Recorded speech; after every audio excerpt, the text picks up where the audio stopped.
I gotta increase the the fan. It's getting hot in here.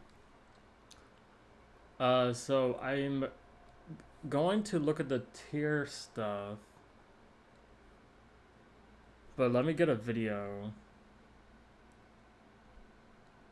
Are you guys ready for the Ludlock? Do you want me to jump into it?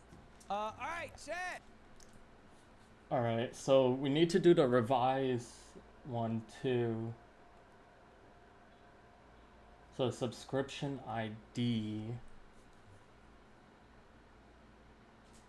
Subscription ID.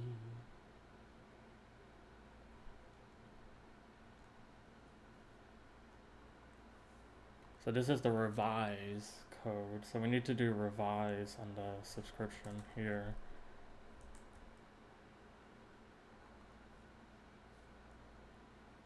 So where the subscription ID is the user's pay. Okay.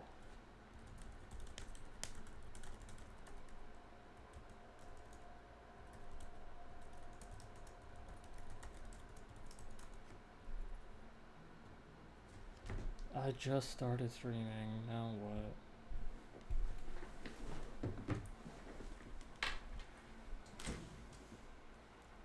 It's open.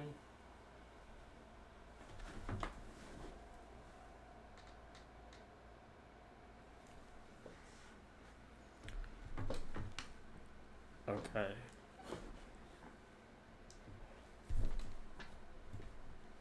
So ID, yes, subscription ID is the user's. Guys, we are in a Pokemon Nuzlocke competition. This is Point Crow in Peach Owl's competition. They have 8 different competitors. Everyone's got a coach. Lana Pierce, Okay, so then let me Limesicle, see how I can Leslie, do this. myself, Ray, Ranboo, Connor, and Chris are all doing a Nuzlocke. Whatever team you end the Nuzlocke with will be the team that you need to bring to an in-person IRL Pokemon battle in LA. So the question isn't, can you beat a Nuzlocke? It's, what team do you beat the Nuzlocke with so that you have the best then in chance of here, winning what I the need to tournament? do Does that make sense? So is- that's what I have to be considerate of. Now, I have an awesome coach. And the cool thing about having an awesome coach is that I've put zero thought into what I'm going to fuck. But my coach, Drew, hopefully has. So let's give him a call and let's see what he has to say to us. Let's see what sage advice Drew Cookie has got key for is us. not defined. Hello? Hello. Hey. Hello, hello, hello. Hey. Hey, what's up? How's it going, Drew? What's up? Yeah, it's me. I am happy we get to hop on a call. Are you nervous? Can I ask you that? Are you nervous? All right, Are you hold on. shaking? There's a glare in my. A little bit, but Is that because there's I don't less know. time available? No. Honestly, I think we are so fine on time. I We will was be fine. honestly I thinking like promise you. 4 hours today, maybe a 6 bomb tomorrow, and then beat it on Thursday. That is perfect. As long as we don't wipe. If we Okay, wipe, the glare is we gone. need like Probably 1 Drew. or 2 hours. But Drew, what's that? we're not fucking wiping. No, we're not. We're of course. I'll give you a little background about myself, and then maybe you give me a background about yourself. Pokemon VGC champion 2020, 7-time Pokemon Nuzlocke champion that includes beating hardest Nuzlocke of all time, Pokemon Mogul Platinum. Sorry, go on. No, I mean I can't go on now. What are you laughing at? I just heard you laughing. I guess what is your background?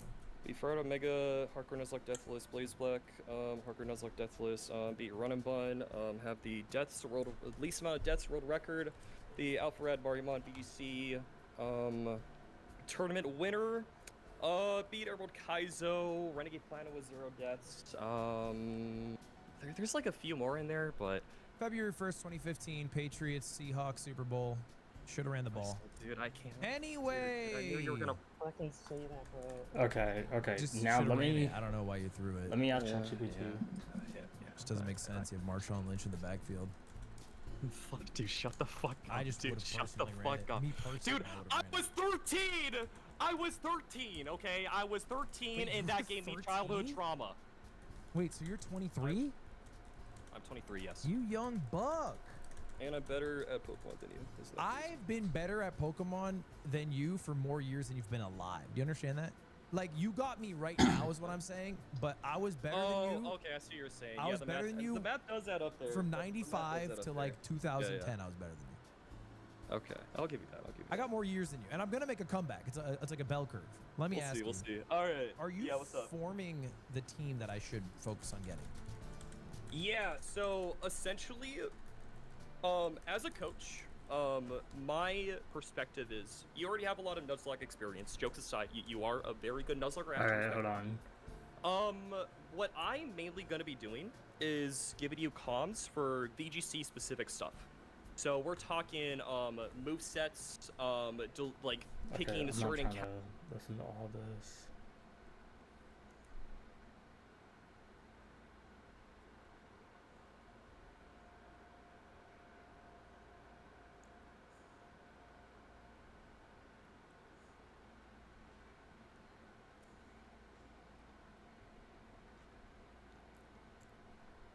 Pokemon games look like shit, and I want to know why. Cards, cafes, stores, toys, plushies, apparel, movies, anime, home goods, stationery, snacks, food, glue sticks, shampoos, this, that thing.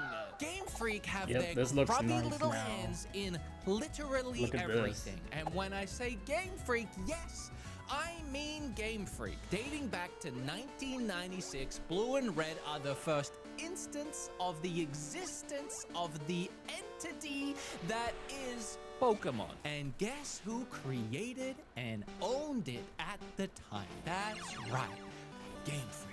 Or more accurately, Satoshi Tajiri and Ken Sugimori. In 1998, 2 years later, Game Freak, Nintendo, and Creatures, the company that made the Pokemon trading card game, came together and co-founded the Pokemon Company. Since then and to this day, each of those three companies own 33% of the franchise that is Digimon. Sorry, Pokemon. Arguably one of the most advantageous business transactions of all time, with There we Pokemon go. now being, say it with me everybody, the world's largest franchise, about to top $100 billion in revenue. That's almost double of the next highest franchise in Disney and exactly 50 NBA jams. So I ask you, once again, and not for the last time, why do the games look like sh**? They are the main thing that is Pokemon. The cards, merch, and anime, they all draw Okay, but we want inspiration this to from be each like- new video game release. The animes are animated beautifully. Even the spin-off underfunded animes like Pokemon Concierge, which has been highly praised for its cheerful atmosphere and its visuals. And I should know, I've watched it twice and I cried both times. Even the Pokemon cards, some of them look so beautiful that people take them and they put them in protective little tiny glass houses. And it's funny because those same people, when you mention how bad the games look, will start throwing stones in those same Okay. tiny glass houses. But So then- can we have an honest conversation about why everything else Pokemon branded is of such high quality and Yeah, 'cause production, then- but okay, the so video then- games are a laughingstock outside of the Pokemon fandom community. Yeah, pause.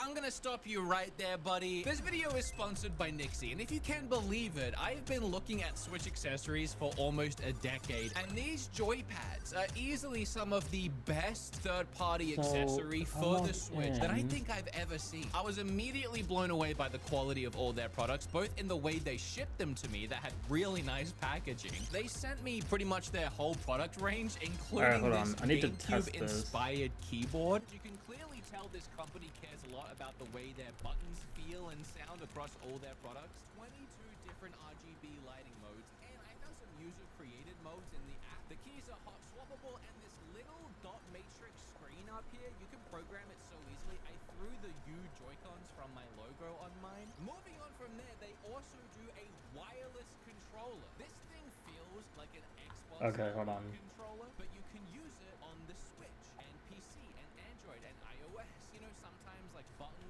layouts can get confusing, like Xbox and Switch, they look different. Well, guess what? You pop off the faceplate, you can just move those suckers around wherever you want. So that thing is awesome. And then we take a look at the Hyperion 2 wireless joypads. They have such a nice ergonomic design that makes it really comfortable to hold. You have programmable back buttons, Hall effect sticks for zero drift. All of those clicks are Yeah, so here's satisfying and that. addictive and crisp. I can't get enough of them. They have 6-axis gyro motion sensing. They also have removable faceplates. These RGB lights are so easy to change. This one, you just press one button and then you can scroll along to change the colors. This is a hell of a way to spruce up your Switch 1 if you plan to keep playing it. There'll be a link down below for Nixie and all these products. Go check them out. Thank you, Nixie, for sponsoring, and thank you guys for Okay. supporting my sponsors when I have them. Okay. So now I need to create multiple plans here. You keep talking. What is it? Pokemon sucks? Man, this guy doesn't shut up. You know, I heard he's So this is tier 1.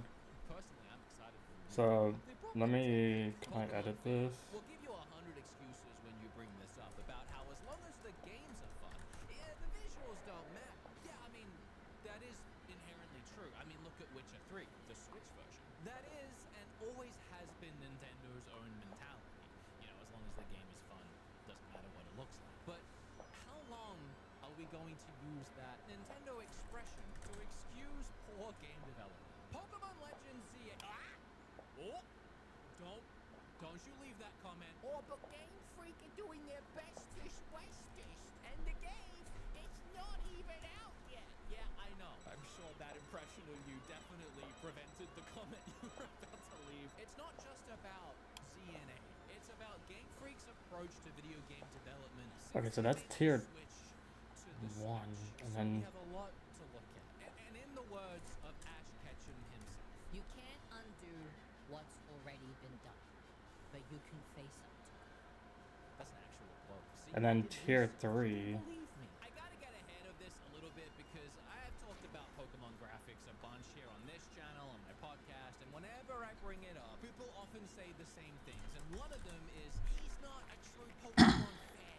He skipped all the dialogue in Arceus, so you can't take his opinion seriously. I'm not sure how skipping this very bloated story correlates to my eyes functioning, but it seems worth it to try and get ahead of this. So I'm gonna let you know now, I am actually a Pokemon fan. Alright, so this one is tier 1. Like, I haven't made it my whole identity. I don't have a tattoo. I don't own a Lucario fursuit that I wear on weekends.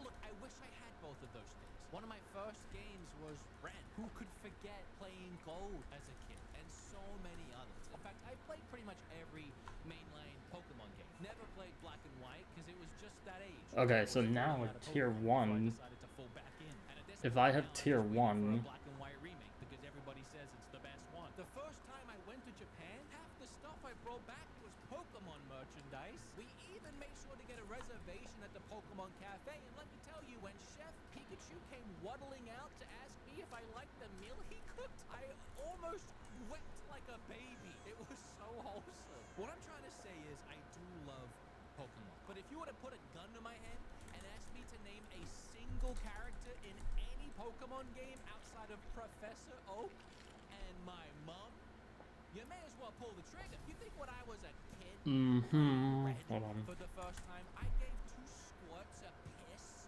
about the story? No, I was too busy gambling on slots for a Polygon and riding up and down this one shoreline because I wanted 100 Master Balls. Hell, while I was scripting this video, Kim sent me a text saying she just woke up from a nap dreaming about an old Pokemon toy she had where the Mewtwo had tits.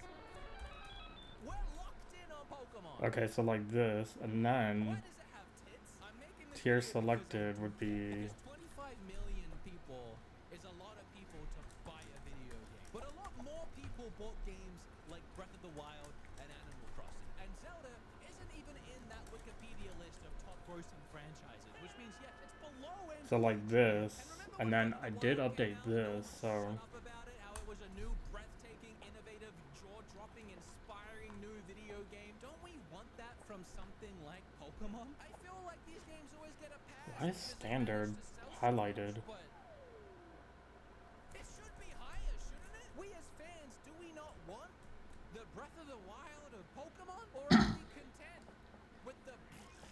Okay, this guy's making some incredible points, and he has me completely sold. But I actually just watched his last podcast episode where he said the episode. One of the top comments was, the games only make up 10% of Pokemon's total revenue, which...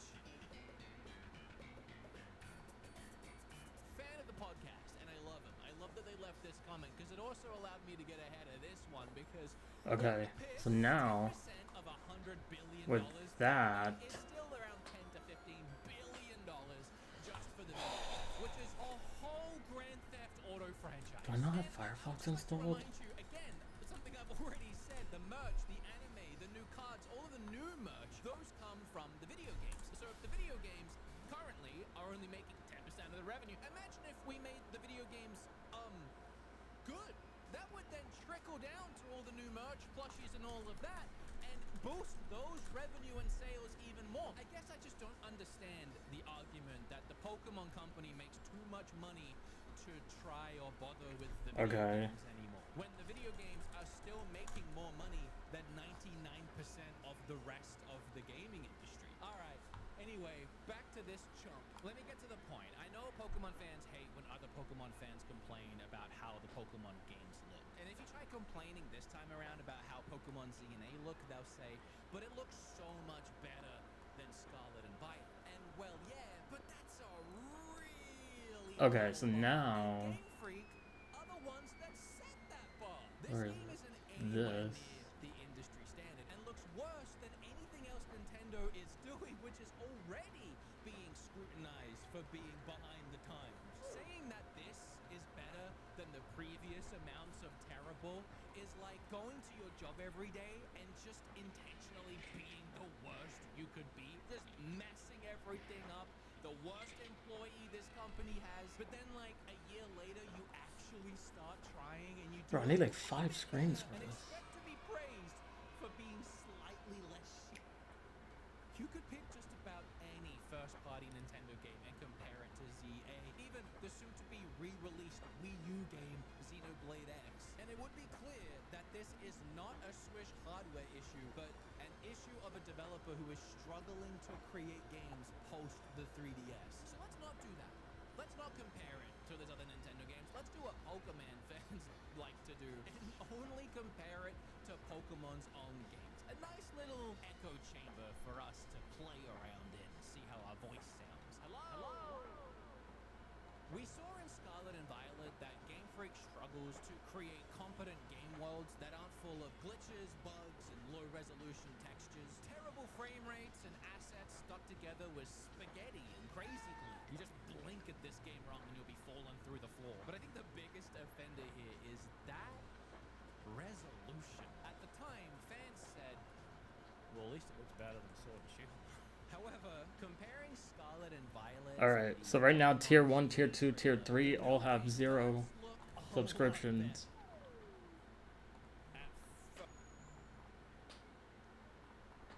Here, 0 subscriptions. So now what I'm going to need to do is test this, so...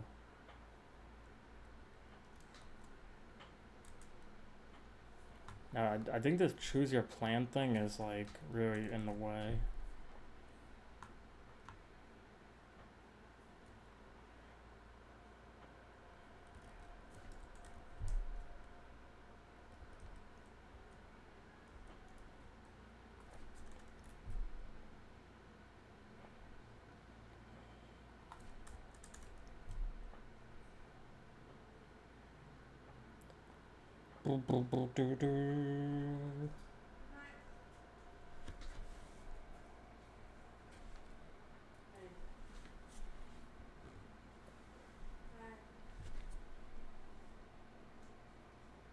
What? Hi.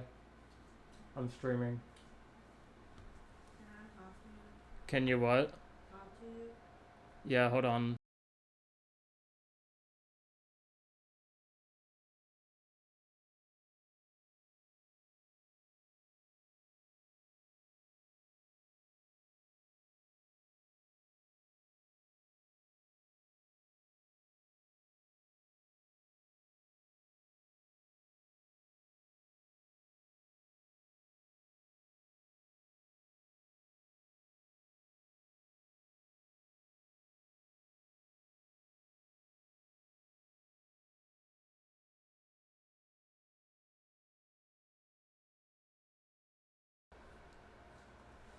my god, I forgot the honey mustard.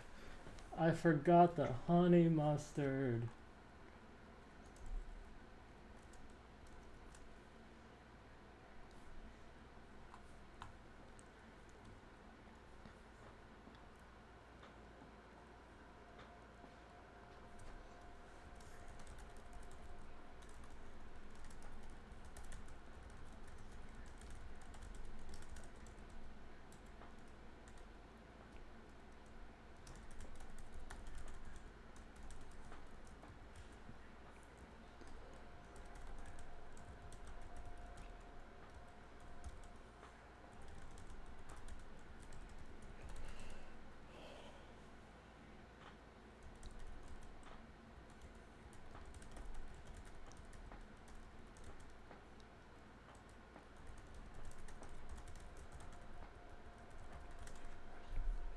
I forgot the honey mustard. Now, I want to say to Game Freak's credit, looking back at their other Pokemon reveal trailers, all these trailers seem to be rendered within the game. They hide Okay, so absolutely now nothing about the way that their games look and play. So that gives us a very good, trustworthy bar that Pokemon ZNA is an in-game rendered trailer running on the hardware. And if this is true, I will say they've done a fantastic job at fixing resolutions and draw distances. All those jagged edges are completely gone. And I think that's why people look at these two images and think that this new one is so much better. But how did they do that? I think it's pretty clear if you really look at this, specifically the buildings, a way they managed to bring down those jagged edges is by okay, let me try just this. not having anything that would create a jagged edge. They've flattened out almost every texture and model, specifically all these very similar looking buildings throughout the city. In all three of the other Pokemon games on the Switch, Game Freak does. Okay, so now it shows that it's subscribed. So now if I refresh this,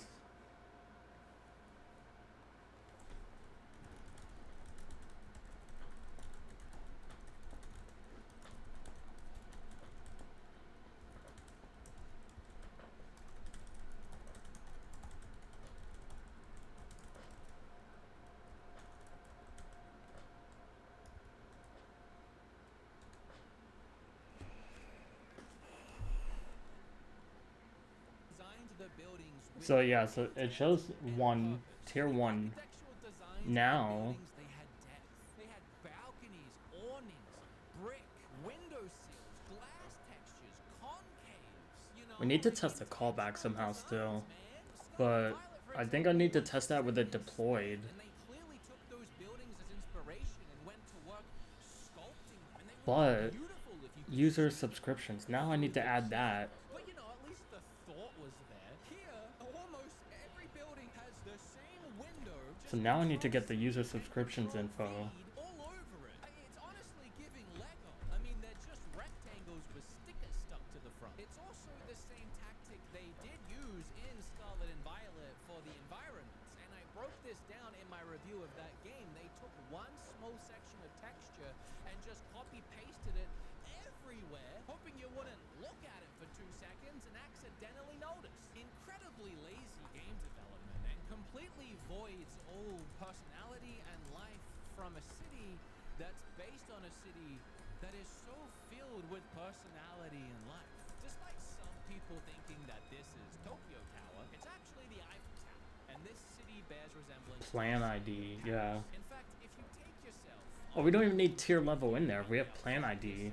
right about here, I think I found the street that the trailer is actually set on, which is pretty cool. And credit to But Game tier Freak, level I would at think least make it that's easier for exactly us, I what think. they were going for. So I'm gonna just keep When it there. Paris had these beautiful iron metal balconies in Game Freak's rendition of that, they have these beautiful iron metal balcony JPEGs. What? I'm actually quite speechless. This is not the way they did it in any of the other games. This is new. And also, Game Freak, by your own logic, if you were just going to copy paste it, you could have just made one balcony and then copy pasted that a bazillion times. Why this? I don't think they're even that lazy. I think there is something else Scarlet and Violet, despite how intentional those buildings were, from a distance, really even up close, but definitely from a distance, they look like the low resolutions and lack So like this, and then anti-aliasing, they shimmer and shine, but like in the worst way. So Game Freak, not knowing how to fix this very basic issue, found yet another gameplay development workaround for Pokemon Z and A. Flat, lifeless buildings with a picture of what a nice building could look like. yeah, so PayPal result. Now you might say, does it really matter what a building looks like in a video game? And I would say yes. If it looks like this, I'm gonna say something. But also, this whole game is set in a city. When you go to New York City and you want to take in the sights, what do you look at? Is it the rats in the street? Is it the weird people dancing on the train that you try really hard not to make eye contact with because you're scared? No, it's the buildings. So if there's none there, then And they look like this, but some of them have some sort of depth to them. But clearly this is also just one window design that has been copy and pasted several times. What are these windows supposed to be? Or even the ones next to them? Like, I don't really know what I'm looking at. But what I do know is my favorite kind of balcony JPEG is the balcony JPEG that has a flower JPEG on top of it. I mean, that just really ties the room together. But not a single window in this entire trailer has any kind of reflection at all, or presents itself as an actual f***ing window. They all just look like Game Freak Googled the word blue and used the first thing that came up in Google image results. Even these huge shop windows, which if we go back and we look at the actual Paris street, you can see a lot of these buildings have little storefronts under them. So this would be a really nice opportunity to fill this storefront window with a store. But nope, just a JPEG. We even get a close-up of this building as we climb all the way up like the world's ugliest elevator. They're using a JPEG for the whole building, but they couldn't even use a high-quality JPEG. Like they couldn't even render in the JPEG. Who is designing these? Oh, at least it looks better than the other Pokemon games, does it? Does it? support. Because Yeah, the $1 is gonna be support the site. Sword and Shield, the windows actually had reflections.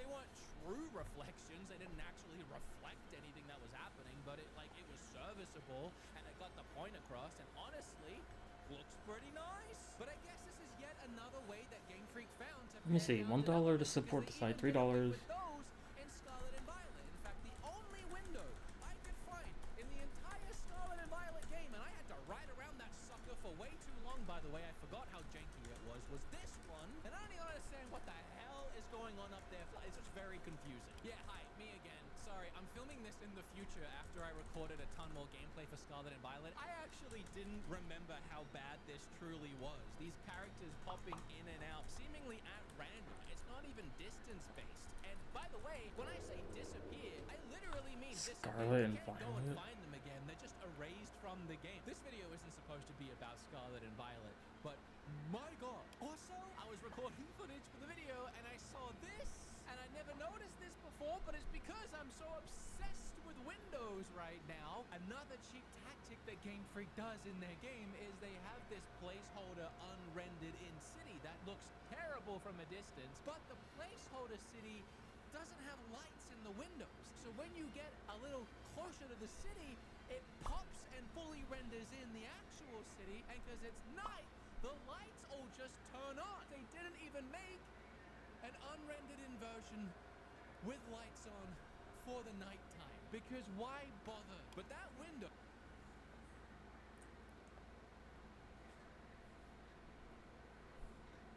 I opened up a retro video game store.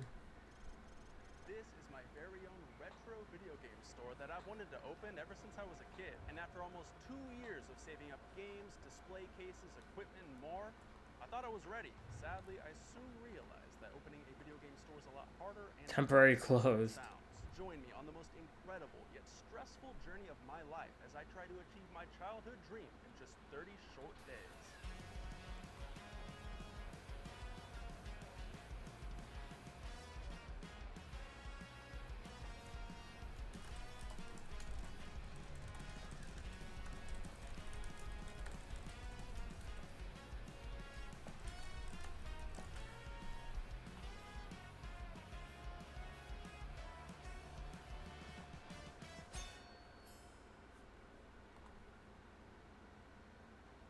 opening a retro video Hey, you game know what I'm store. gonna do? Grand opening is only 30 days away, and as you can Let me do see, this. we've got a lot of work to do. You Is guys can 30 watch the days video. enough to set up shop in time for the grand opening? Let's find out.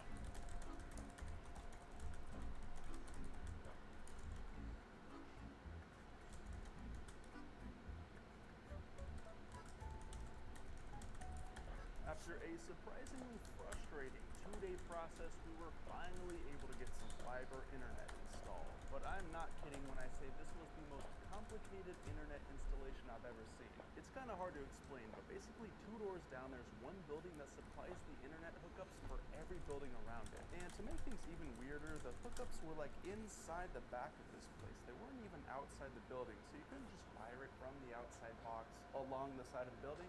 I don't even know, dude. I can't even explain to you what he did, but it took like 2 full days. It was pretty insane. Here's what we have to show for it, though. One crazy astrobot looking router.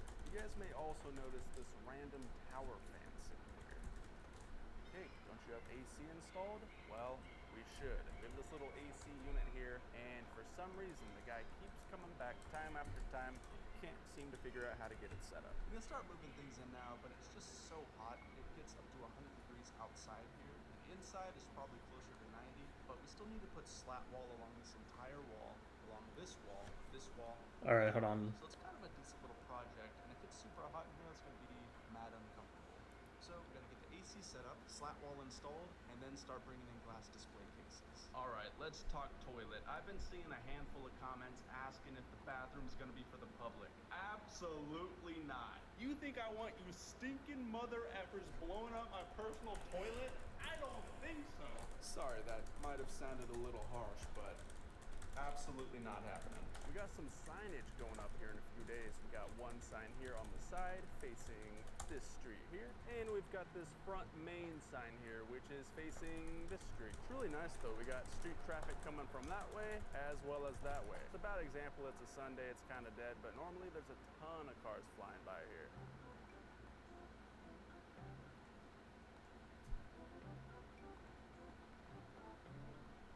Alright, check this out. We've been processing a ton of games lately, which basically just involves... All right, yeah, I don't know who would spend. But check this out. This is one of my favorite parts of the job. Once you're all done putting them into the system, you can generate the labels. Print all jobs. You're going to print 124 price tags right now. Check this out. That's the wrong thing.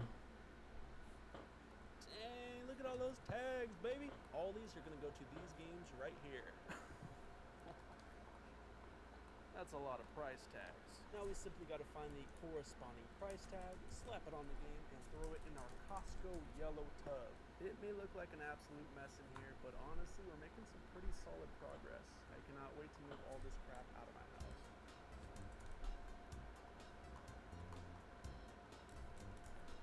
Guys, today's a big day. Can't really see them, but the sign guys are here, and they're about to put up the official K-Quarter Games signs. We got one big one on the front and on the side, and nobody told me how freaking expensive these things are, so it better be worth it. Keep watching if you guys want to see the grand reveal.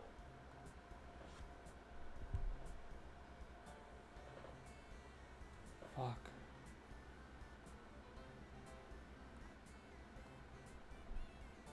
Holy crap. Dude, it looks so Oh, I see what good. happened now, here. for the front-facing sign, dang, it looks so good, dude.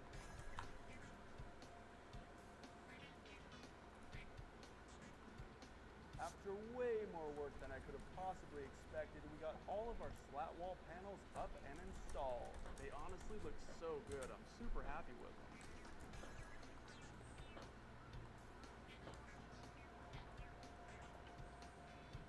And for those of you that don't know what slat wall is, it's basically this wood paneling you attach to the wall, so you can then attach shelves and racks and stuff like this to it, in which you can then put games and plushies and whatever the heck you want to put on. One more fun slat wall fact for you is these are the exact GameStop shelving units they would use in stores. These came from an actual GameStop that closed down. Pretty cool to have a little piece of the past in my own shop. We have only 21 days before the K-Quarter Games grand opening. Now that we have slat wall in, we have to move in all the glass cases, clean, test, and price over 500 games, and then buy a computer, get a cash register, a couple other random, pretty easy stuff, and then we're ready to go. It sounds like a lot of stuff, but honestly, in 21 days, it should be more than enough time. Slatwall was the final foundational piece we needed in this shop. The next time you see it, it's going to look drastically different and way more filled up. Keep watching, it's going to be So then we're gonna do const.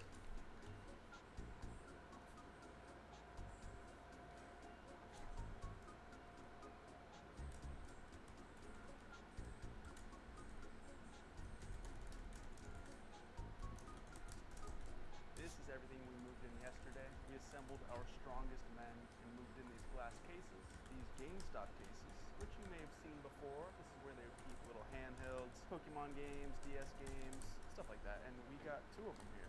These are So- super sick, and these will be used to display like DS.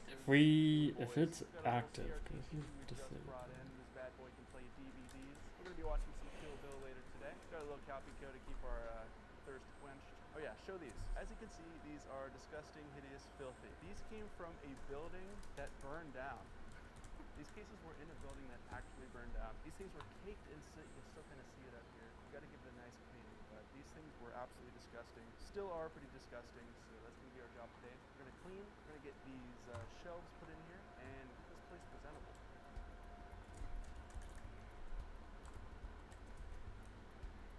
Hold on.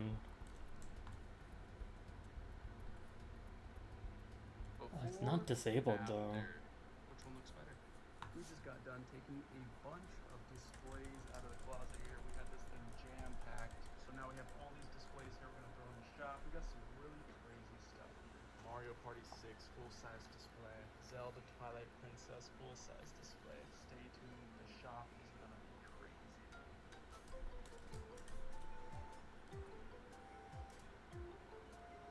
Alright, we got Piper on a pretty unique little project today. We have all of these old Japanese magazine pages we've done. Very meticulously, we got all the coolest looking pages. Censor that for the YouTube. Tier.id. Look at this monkey ball ad. Legendary. Big GameCube, Animal Crossing, Luigi's Mansion, Little Tiny Nintendo. All sorts of really nice little renders from the Game Boy Advance and GameCube era. We're gonna get them all englued to the bottom of these display cases. Kind of spice them up a little bit. So we're gonna use all these nice little pages and deck these out. It's gonna look sick, huh? I mean, just look at some of these. We've got this WarioWare Game Boy Advance ad. It's a bunch of different people playing the different little micro games. Just Oh, so it's the much plan ID that I soul need to there from check. these old magazines that we definitely don't see anymore. One, because magazines don't really exist anymore, but 2, because they just kind of knew what they were doing back in the day. They were killing it. The height's not the same. Okay, I gotta update the height. So right now we're kind of planning out which pages we want to start with as our foundation. We're thinking we're going to start with the Mario Sunshine, a bunch of GameCube stuff, honestly. Got this 45. stuff called Mod Podge or whatever. It's like glue, and we're going to glue them to the base here, and then glue over them.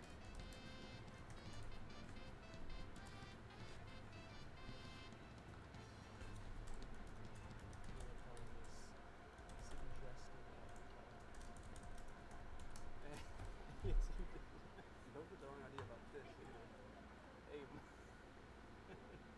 making some pretty good progress down here on the base, so check this out. We got Padding so many 8. little tiny pieces. We still need the case on top of the base. There is so much stuff we cut out here. I honestly don't remember cutting all this out. Kirby bike for 12,800 yen.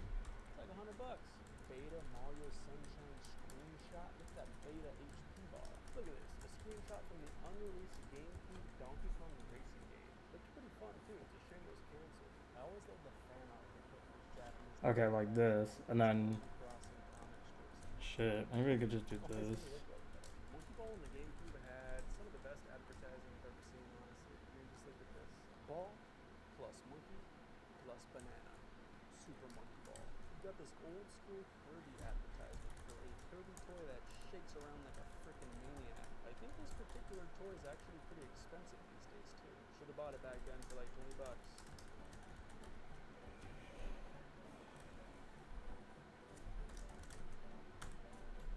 Here's the progress on our base layer. So far, so good. Nintendo Dream Magazine's great too, because they'd always give out these free stickers at the end of the book. Alright, let me show you guys how many plushies we got for the plush wall. Here's the box it came in. Absolutely massive, probably 30, 40 pounds. I'm gonna pour them all out. Let's see what we got. Right off Up the top, I see 1, 2, 3, a big one, 4, 5 Luigi's, and a Luigi's Mansion. Who ordered these? Yeah, I mean, the bit sounds funny in the moment, but then I gotta clean it up.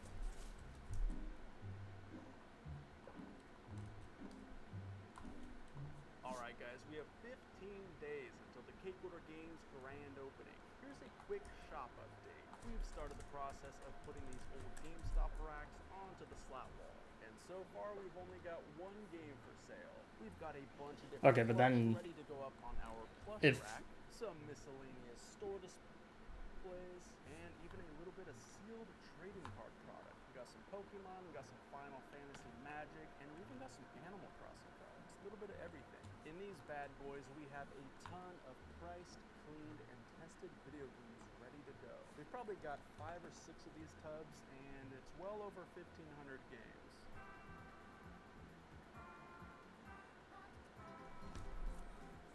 Oh wait, hold on.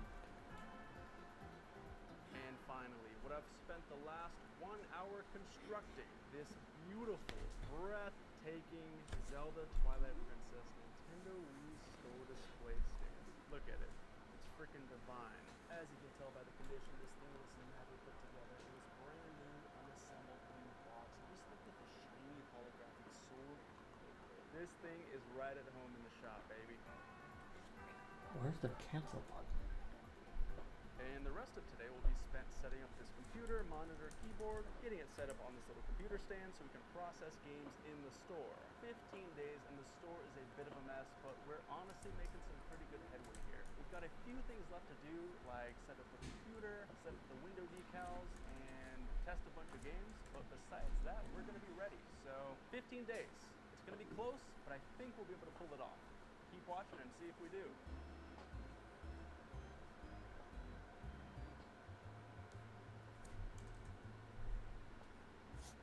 We've only got 13 days until the Cake Order Games grand opening. As you can see, You know what to do? we Hold still on. have a lot to do. But there's also a lot of cool stuff we've recently done.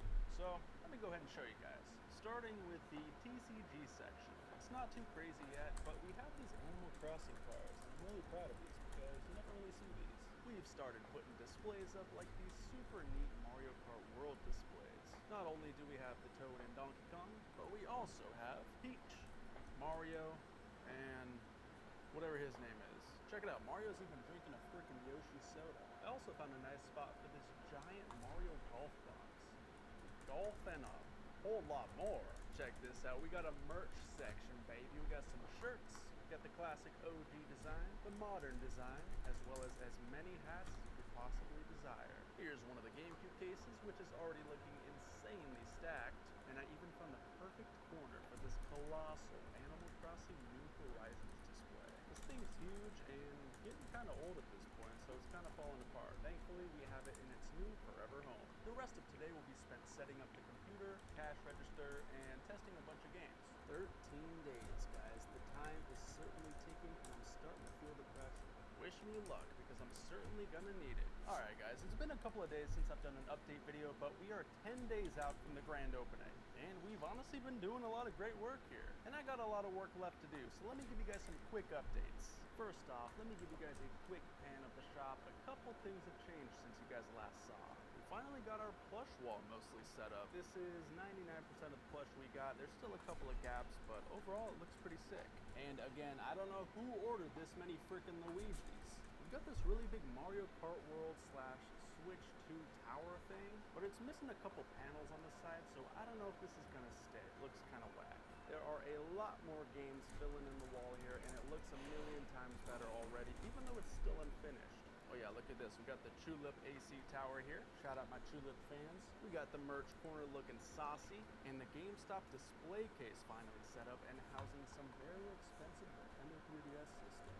We've got one of the GameCube display cases looking absolutely stocked to the brim. I think we got like, what, 7 or 8 Mario Sunshines right there? And check out the collage, man. This thing is finally finished, and it's looking pretty spectacular. We cut out a bunch of Japanese Nintendo magazines and taped them all together, and they look pretty sweet. We've also got the DS/3DS case decked out in collage action here. We got some Nintendo Dream magazine, as well as Famitsu Cube Advance magazine. It's crazy how much of a difference just Okay, so now This thing looks a million times better just because it has with the default and we basically got settings, any DS or 3DS game worth playing here. So come this over to basically Game just 101 Stanford Avenue in Modesto and buy one. And yes, don't you worry, we got Pokemon games. A whole lot of freaking Pokemon games. Check this out. I don't think I've showed this on camera so yet. now with Our this, third and final collage case. Got the Mother 1+2, Pokemon, you know, all sorts of cool stuff.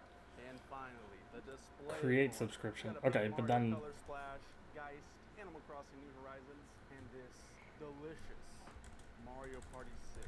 Practically brand new store display stand. I've only seen one picture of this thing online besides mine. It's pretty rare.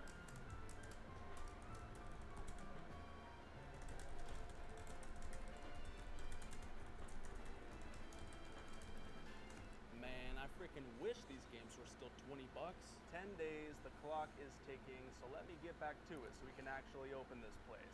Folks, it is getting down to the wire here. We are only 6 days away from the Cake Order Games grand opening.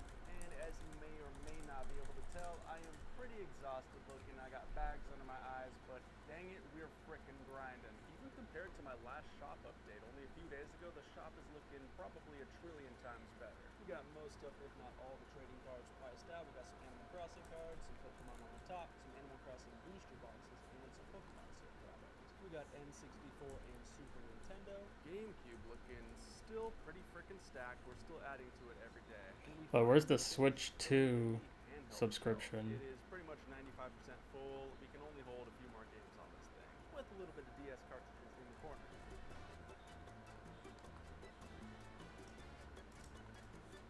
Over here we've got the GameStop display shelf, which is filled with top shelf quality titles like Pokemon, boxed Game Boy / Game Boy Advance, and 3DS consoles.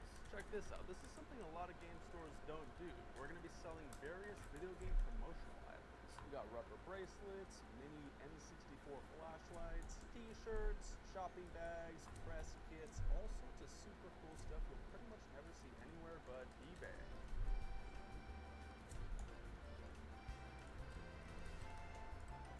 We got the merch corner looking spiffy, and this entire back wall, which is basically filled with cool display stuff and things that are not for sale, unfortunately. But they do look pretty amazing when you're walking into the shop. We got these posters on the back door here. I give it 2 days before somebody asks for one of these games for 20 bucks. And yeah, that's pretty much it for now. Basically, all we have left to do is go through all these games, test them, take the discs out, and put them behind the counter. They've all been cleaned, they've all been priced, and after that, we should be good to go. I still can't believe we're opening Wow. a retro game store. Keep watching, guys. 6 more days until the grand opening. Is it going to be a grand failure or a grand win? I don't know. Keep watching. Let's find out together. We are 3 days away from the grand opening, but we got this really cool package in the mail just now. We're going to open it up ASAP and see what's inside. Let's crack it. Come here. These will all be for sale. Also on the online shop, if they somehow don't sell out day one, brand spanking new Cake Order Games hats, baby. We got the real legit logo on here. Get your very own Cake Order Games hat right now on cakeordergames.com.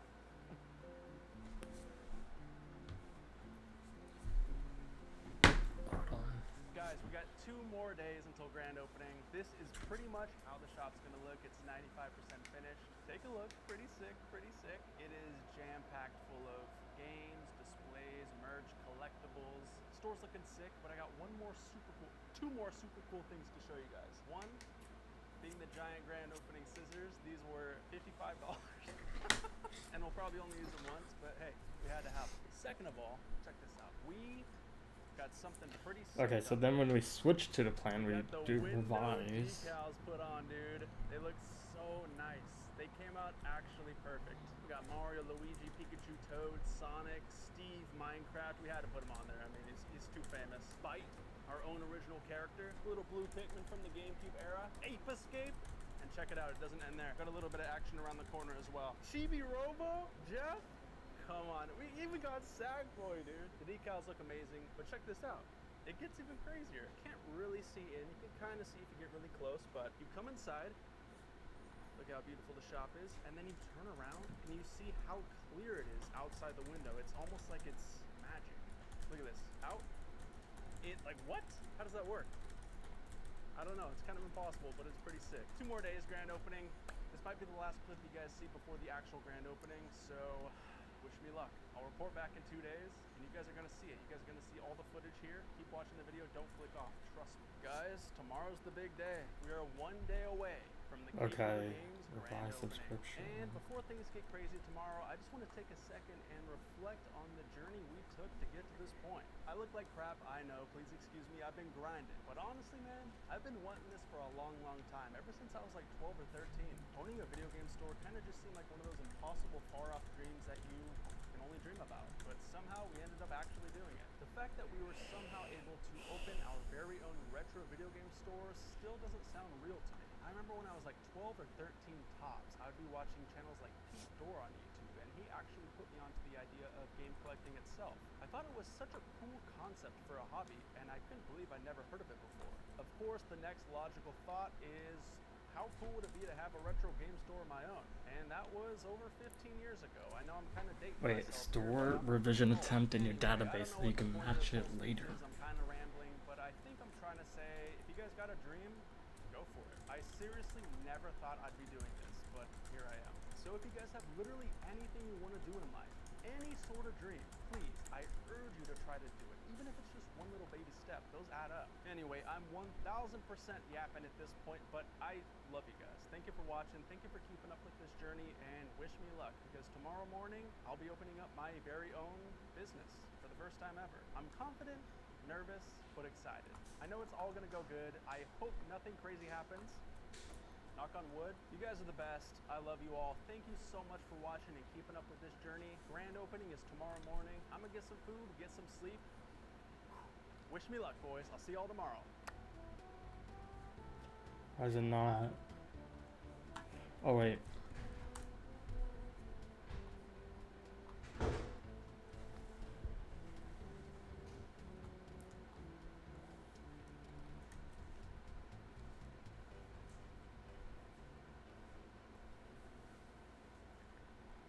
It says fetch is not a function.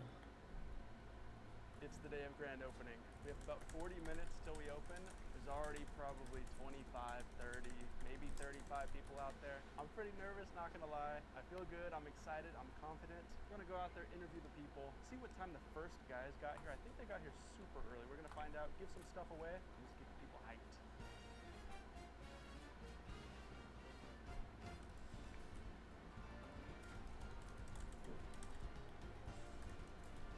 We got Pops with the official K-Quarter uniform on here. Got the Yoshi, the Yoshi headband.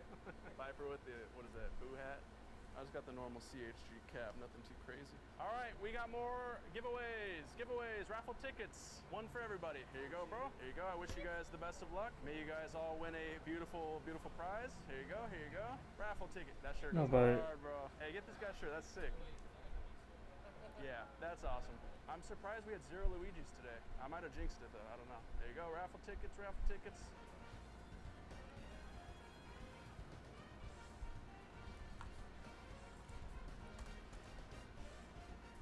It's time to give away some free controllers, baby. Shout out Retro Fighter. All right, everybody, attention, attention! We are giving away some free controllers! First on the agenda is the Brawler 64. It's pretty awesome. Here we go. All right, get your tickets ready. 5, 6, 8, 0, 7, 3. Congrats, brother. The Brawler 64 is yours. Bro, I'm screaming into the mic so loud right now.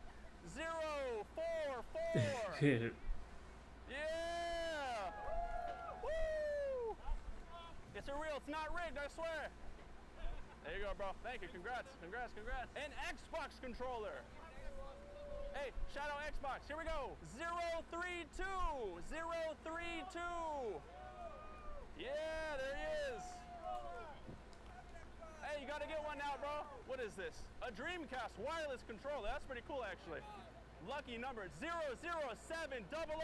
Who we got? Yeah? Yeah! He earned it. He earned it. One more controller. Wireless GameCube Battler. These just came out. These are actually sick. I would keep it myself, but I got you guys. Here we go. Final number 060. Yo, congrats. Definitely not rigged. There you go. That's money. Congrats. All right, everybody, real quick. We're about to open in 3 or 4 minutes. I just want to say thank you all so much for coming. Everybody here, you guys are awesome. Some people flew here. Some people were here since 11 p.m. last night. You guys are awesome. I love you all. Thank you all for coming. Okay, I'm I need to excited show you what check. we worked on. We've been grinding. We've been putting a lot of work into this, and I'm excited for you guys to check it out. Thank you guys for coming. We're gonna open in 2 or 3 minutes. Also, thank you. We got some giant scissors. These things are $55 freaking on Amazon. We're only gonna use them one time. So, guys, Cake Order Games 1. In 10 years, there will be 100 of them. Mark my words. All right, but for now, we'll work with one. Guys, thank you all for being here. I love you all. You all contributed in some way, shape, or form. You guys are legendary. Let's cut this freaking ribbon and commence the grand opening. Here we go. Pretend it's a big Luigi. All right.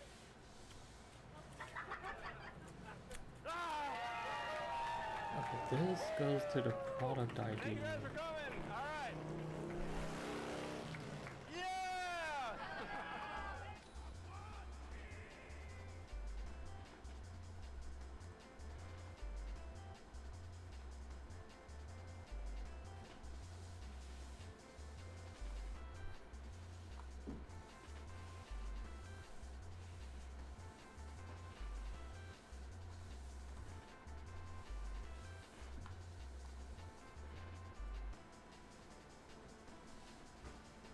Alright.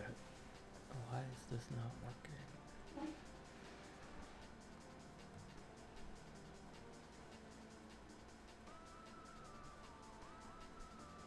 Alright guys, 8 hours straight of game selling. Our cases are wiped out. I'm exhausted. I've been getting owned all day. I'm gonna show you guys the final sales figure for the day. I don't know what it is.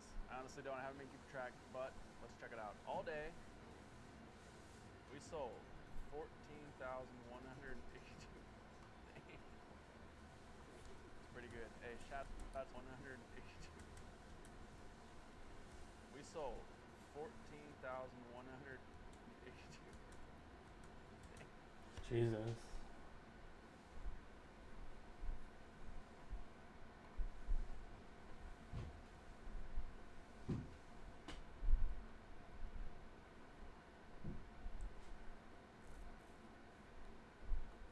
So, 2,395 quarters, $598.75. So in my last video, we talked a little bit about the income that this car wash produces, but in this video, I'm going to make my last collect for the month of August and tally up the August totals for the income and the August totals for the expenses, so you can see just how much this car wash makes. First, we're going to start off with the vacuums, and then I'm going to collect all the cash from the bays, and we're going to talk a little bit about car washes along the way. So I purchased this car wash for $425,000 about a year ago, and I put another $80,000 into the renovation. Essentially, it was on a commercial bank loan, so I didn't go with an SBA loan, and I didn't do any owner financing. I actually sold a house, and that's how I acquired the down payment for this. There's many different ways you can go about finding the funds for the down payment on a car wash, and there's many ways to go about acquiring one. You don't have to always go through a bank. You can sometimes negotiate owner finance with the They're owner, different and you can also do an SBA loan, but I didn't go that route simply because the owner wasn't being very honest. Being that car washes and laundromats are cash businesses, a lot of times what you'll find is owners just don't have the records to provide potential buyers, which can become a problem whenever you're trying to acquire a car wash with an SBA loan. They're going to want tax returns from the current owner. They're going to want any P&Ls that they might have, and most owners just don't have that information. So that's another reason why I didn't go with an SBA loan on this property and went with a standard traditional commercial bank loan. Now these vacuums were here when I purchased the property. They look a little bit run down, they look a little bit worn, but they work. A couple of them needed a few motors, but motors are $50, $100 a piece. So we went in, we replaced some of the motors and got the vacuums working properly, good suction, customers are okay with them. You know, I could have went in and spent $2,000 per vacuum, replaced all of them, but in reality, they worked. They just needed a couple parts. So you have to think about those kind of things when you're purchasing a property that's run down. Is it worth it for you to go in there and replace all the vacuums? How much extra revenue am I going to gain from replacing each vacuum at $2,000 a pop just to make them look nice and pretty? You have to think about your demographic as well. The area that my car wash is in is between a low income area and a high income area, and probably 70% of my customers are from the low end side of town. So I didn't really think it was in my best interest to go in here and blow out my renovation budget just to make things nice and pretty on the back side of the building, mind you. Instead, I focused a lot of my renovation on the front side of the building, giving everything here it a nice is. new facelift, and putting as many Plans. functions in the bays as possible, because that's actually where you're going to make the bulk of your money, is in the bays.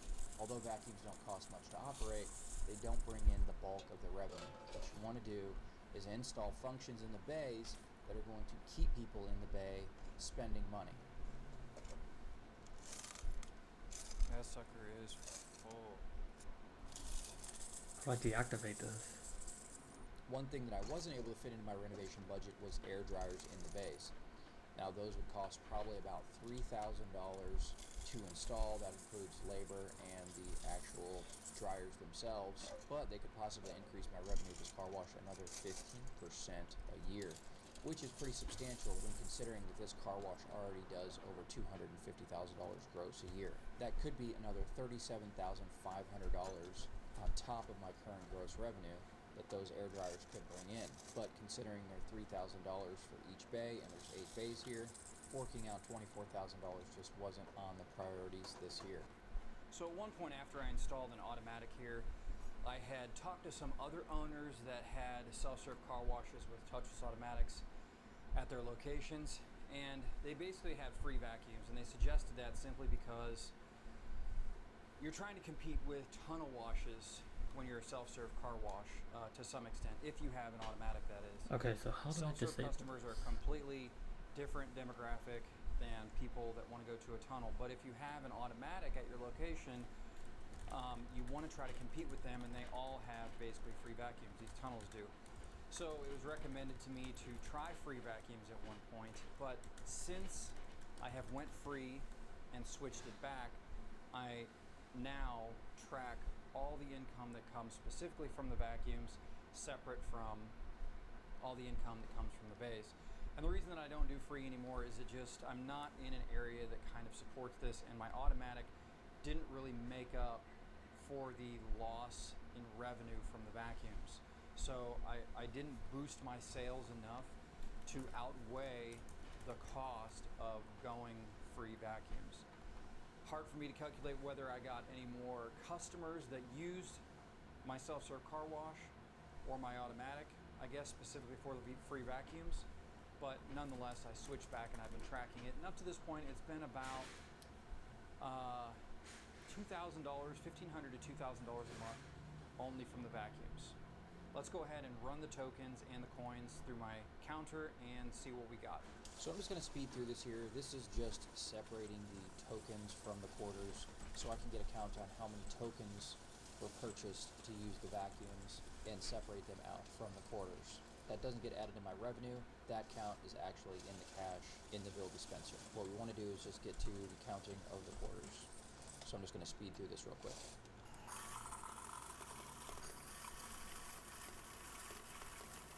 Okay, I fixed it, I think. So now that I have the tokens separated from the quarters, which is an extreme pain in the butt. I mean, it's beneficial to have tokens, but it's still a pain in the butt to do all this separating instead of just running all the quarters through the machine and then putting them back in the bill changer. So now I got to go ahead and run all of these quarters. So this is $517 that I'm going to track that went towards the vacuums, because all those tokens came out of the vacuums. So let's go ahead and run these quarters and see how much the vacuums made. The real downside of a cash business like this is always having to deal with coins and the cash, honestly.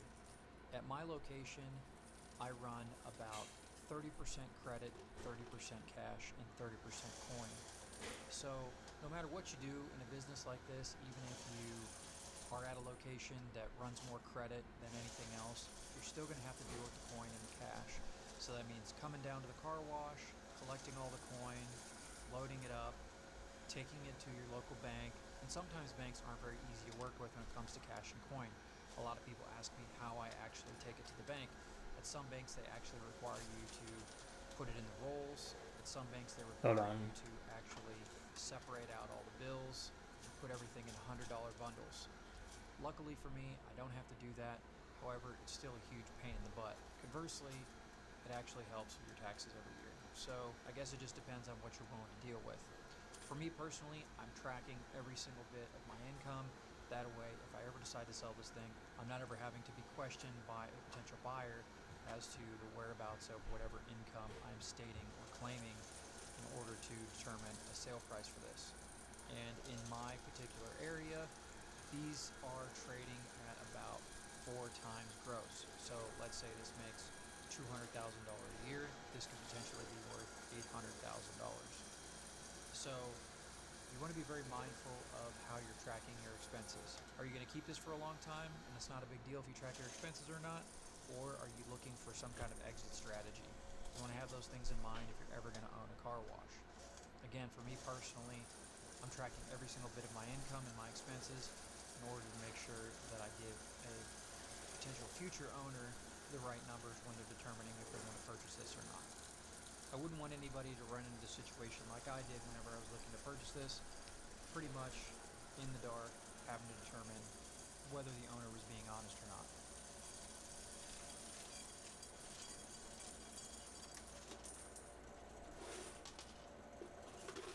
Yeah, right now I'm having to do this basically every couple days, and the car wash really hasn't been that busy. Not as busy as it was in March, April, and May. It slowed down, I think, due to the heat and people going back to school. But imagine having to do this every couple days, collecting the cash and coin. Collecting the cash isn't a big deal, but having to get all the coin out of the vaults and separate the tokens and the quarters can be a real huge pain in the butt. And again, I'm not really complaining. Obviously, it's money. That's but crazy. $2,000 already? simply because of running out of tokens.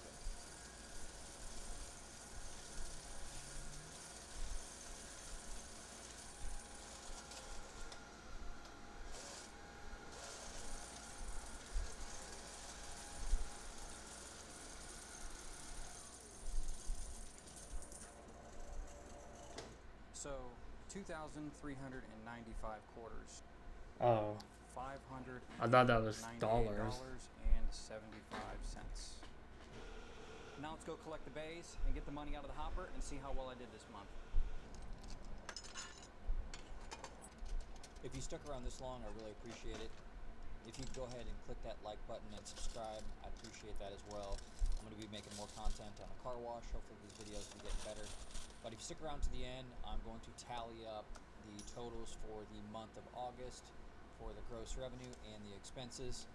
It's really hard to make these videos because it actually takes quite a long time to, get all the cash, get all the coin from the vacuums and the bays, which I don't always collect the vacuums. I'll let the vacuums go for about 2 weeks or so before I actually empty those. And then when I do, it just takes a little bit longer than it normally would. The collection from the bays here is probably 4 days worth. We've had some rain and it's been a little bit slow, so I kind of just let these ride for 3 or 4 days.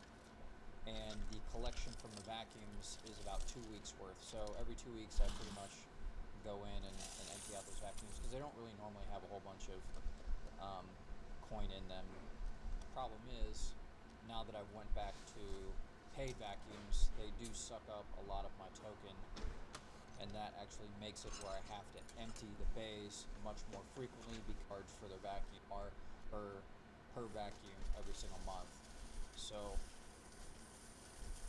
that adds up at the end of the year.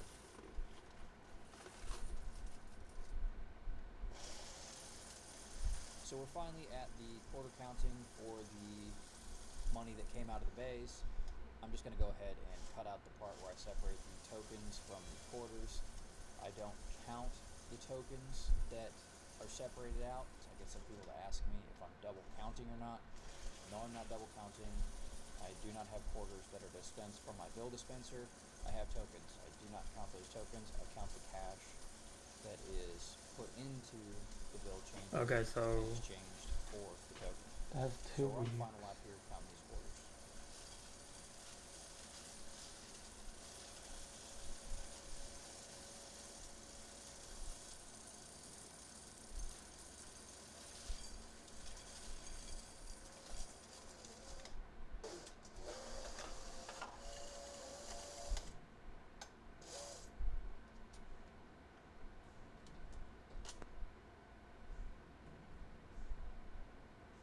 It's all mangled up.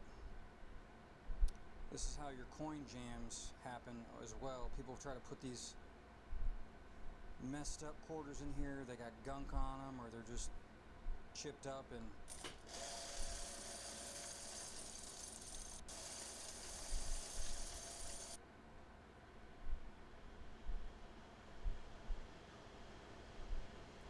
$475.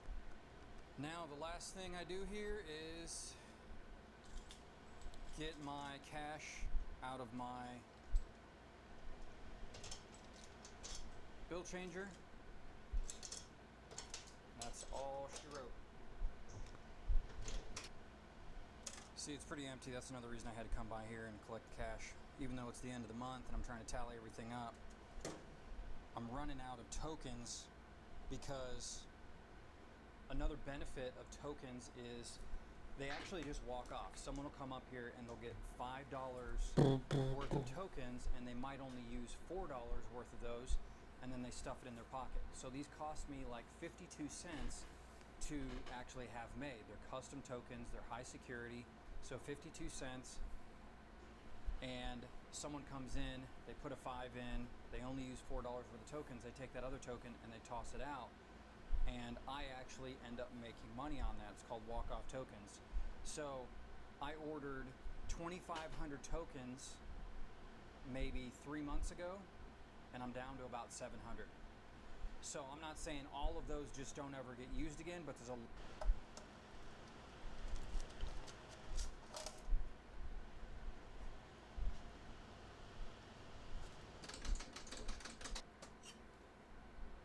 now I've got to gather. So I'm back in my office, and we're going to count up all the collects I did up until this point for cash and coin is $11,968.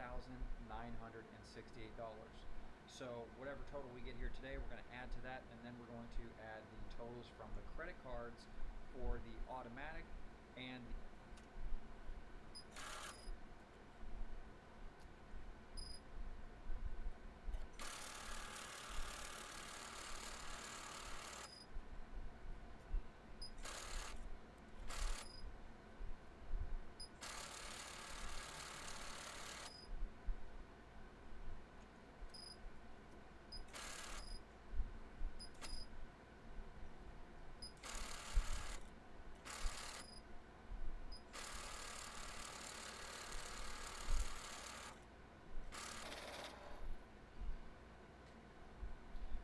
So 1,541, and I've got to count these up. These are ones that I just didn't recognize. I'll count those up real quick.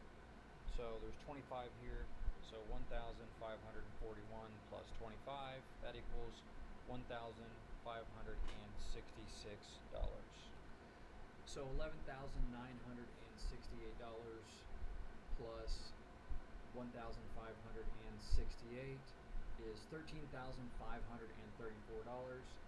and my credit for the bays, the credit cards used in the bays, I have two separate systems.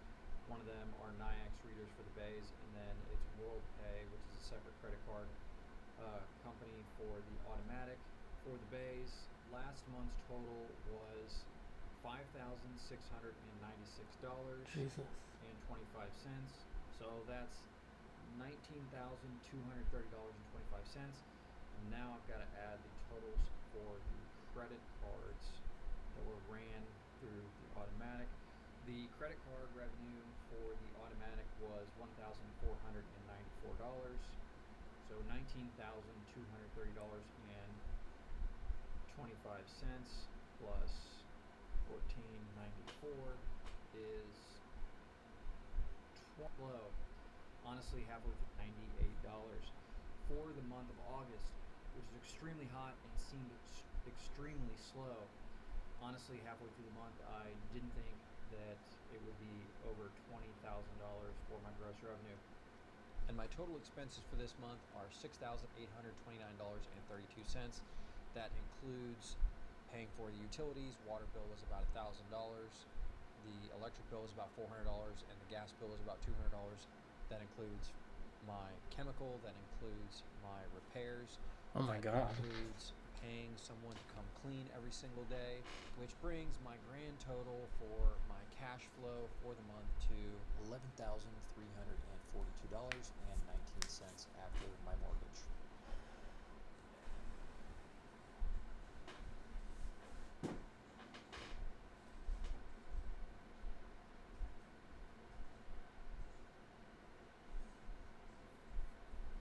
That's very interesting.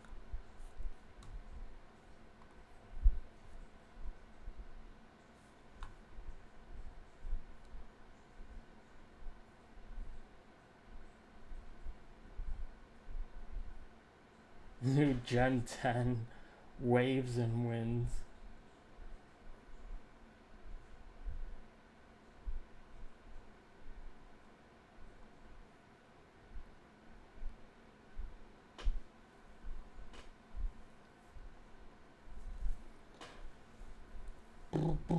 I've already seen that.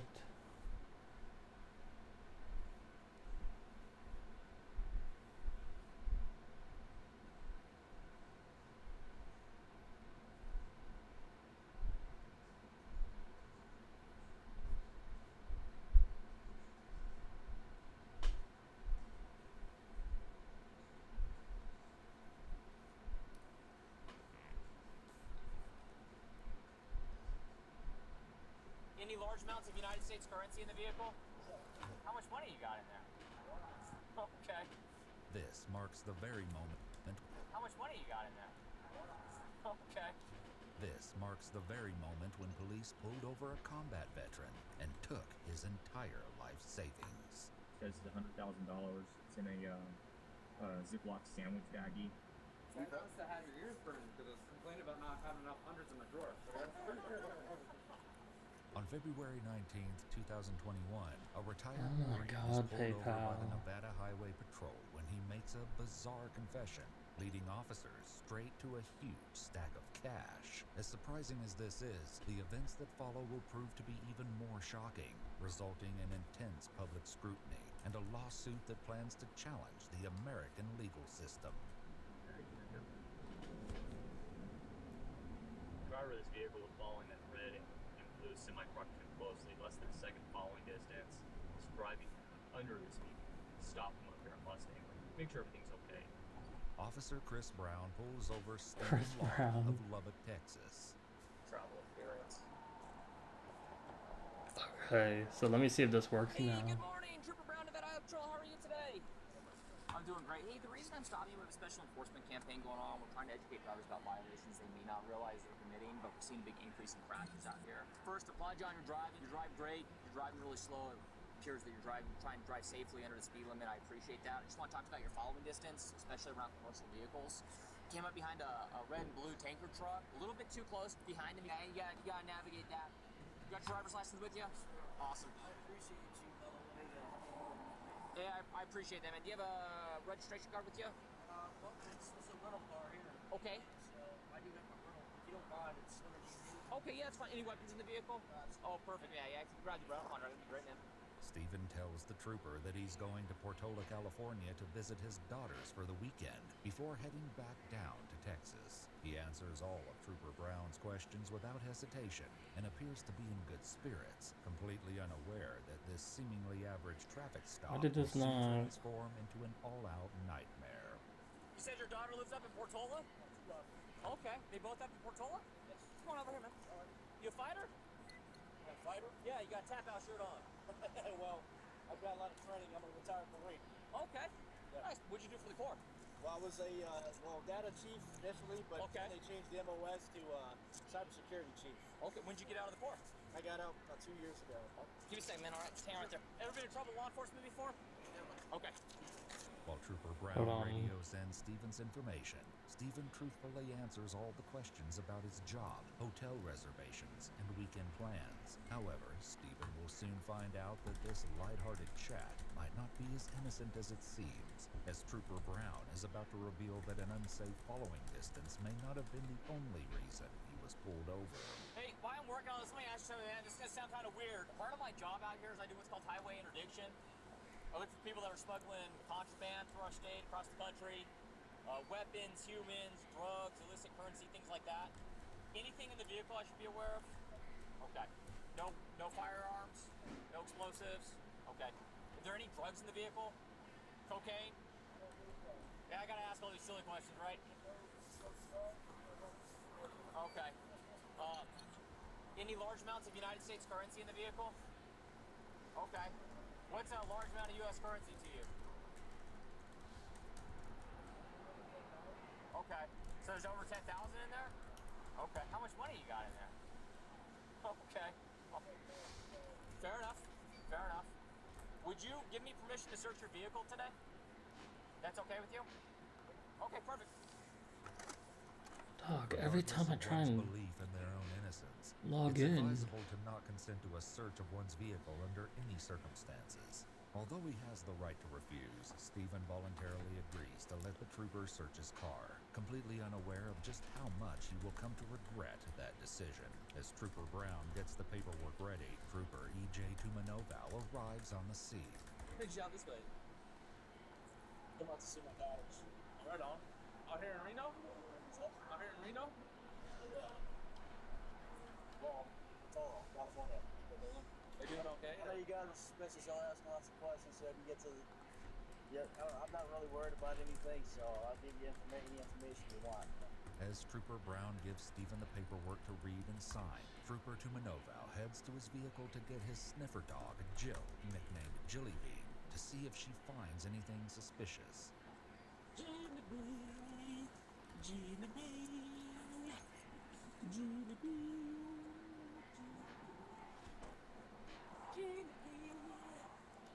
Okay, how do I... Go play.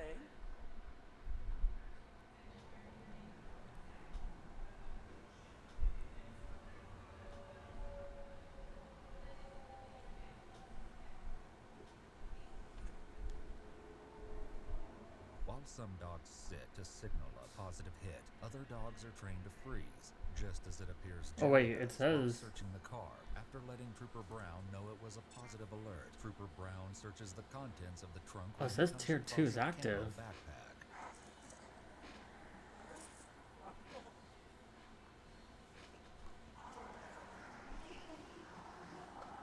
Meanwhile, Stephen drops a bombshell on the trooper when he reveals just how much a lot of cash really means. You guys do this to everybody? Or? I just stopped out with you. Our job is to look for traffickers. I'm not saying you are. Or, I'm a retired Marine. Yeah, like I said, I don't know. I was just called here to help out. Is it? I don't know. I almost got the same if I would put it down. I don't know. You'll find a large amount of cash in there. Is he? That's okay because I got my receipts in there too. So. How much cash? A lot. Hey, he said there's a large amount of cash in there. Okay. Oh, did you? Okay. Like the same bag, you're gonna find all my Bank of America and all my receipts. I don't trust banks with cash. Oh, do you? Okay. I don't have anything to hide with cash. I never found it legal to keep cash. Nope, not at all. How much cash you got? Probably about $100,000. $100,000? Ooh. Have you ever been stopped before and had money taken from you? From the government? No. No. No. It's not illegal to have a large amount of cash either. No, not at all. Nothing's wrong with that. This is Reno, so we get people coming with a large amount of cash all the time and go gamble. And... So I don't have a problem with you taking my cash because it is mine. We have proof of it. Trooper Tumanoval shows an interest in the tire sitting in the trunk of Stephen's rental car. What's in the tire? cracked rim. Get it repaired over here. Oh yeah? Yep. You guys can cut that tire up and look inside if you want, but I would ask you y'all reimburse me. Right. Oh yeah, the state would be, if we did it, if it came to that, but we have items that we can check first before you have to get to that point. Whatever you need to do. Trooper Brown makes a call to someone who, according to court documents, is DEA agent Shane Murray. Hey Shane, how are you? Good. Hey, can you head out to a traffic stop? Or are you busy on that other stuff, Holiday?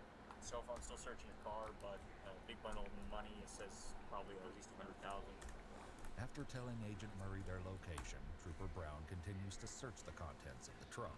Hey Brown, you just got something to tell you about the rim. Y'all like real suspicious and all? That rim is cracked. You can grab my phone from the car. When you look at the last number I dialed, the shit we dialed, I won't even touch the phone. You'll see that there's a place up here in Reno that fixes cracked rims. Okay. And they'll pick up, and all you do is identify it, and you'll see that I was trying to take that in to get that cracked rim fixed. I cracked it in Texas because it's snowing, and it closes, and there's big potholes and everything. So I'm just trying to get it fixed because I know the place up here that fixes it, and that's all I was trying to do. I appreciate that, sir. No worries. Unfortunately for Stephen, despite his assurance, Trooper Brown is still unsure of him. This doesn't make sense. There's some receipts in here though, but You said you put receipts show us good money. okay. But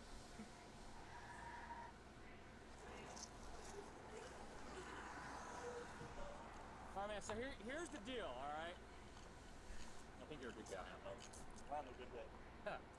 So how much cash is that? About 100 grand. 100 grand. Yeah. So as you know, right?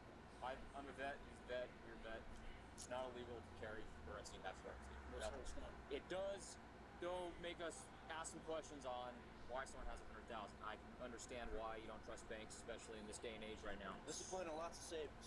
What's that? Discipline and lots of savings. So with that being said, if you're willing to talk to me about it a little bit, I'd like to. I know you got a bunch of receipts in there. I just want to make sure that it is your currency, that it's not being used for nefarious activities, right? That it's not money laundering or something like that going on.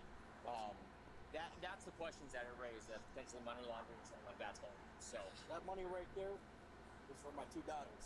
okay, you gonna give it to them on this trip or no? Or that's just your nuts? That's my money and my two daughters' money and nobody else's. Okay. I'll take that money right there and I buy them things, put food on the table, I buy them clothes with them right there. Fair enough. And that's me. Alright, so let me switch looking at you man to man in your subscriptions. eyes and telling you exactly what that is. Perfect. Okay. Yeah. I got some questions I'm gonna want to ask in here in a few minutes. If you're willing to answer them, I'd appreciate that. I have nothing to hide from you. After Stephen agrees to further questioning, Trooper Brown reaches out to his sergeant, Glenn Rigdon, to update him on how things are progressing. It's a strange one, but not a strange one. Consented to a search, said there's money up there. We located what he says is $100,000. It's in a Ziploc sandwich baggie. Although it's not known what Agent Murray says to Trooper Brown, the call only lasts for about 40 seconds, and Trooper Brown informs him that he will start a brief with him, likely referring to Stephen. Hey, Stephen. Stephen, you don't have any weapons on you, right? I know you're in. You mind if I just pat you down real quick? Face my car real quick, man. Birdman, do me a favor. Have a seat in my front seat for me. As with all other previous requests made by officers, this is something Stephen is more than willing to go along with because, as he puts it, he has nothing to hide. Unfortunately, however, he still doesn't seem to realize that the more he agrees to go along with their requests, the deeper the hole he has dug for himself will grow. Now that Stephen is aware of his rights, Trooper Brown can finally begin the questioning process. So, what is the source of the currency that you have there? Sources and how do I make the money? Yeah. I'm a retired U.S. Marine. I get money from the VA for my disability, and it's money that I have earned from my employment, my job, doing IT work for a hospital. Why do you transport full currency like that? There's nothing illegal about it. No. It's I keep it on my person and I secure it. Okay. So for security? I don't trust banks. That's Okay. why I have a large amount of currency there with all the receipts, which I keep in there for this type of purpose, in case anybody questions it. And if those receipts get looked into, you'll see that those are my accounts, if those deposits are made for, or those withdrawals are made for.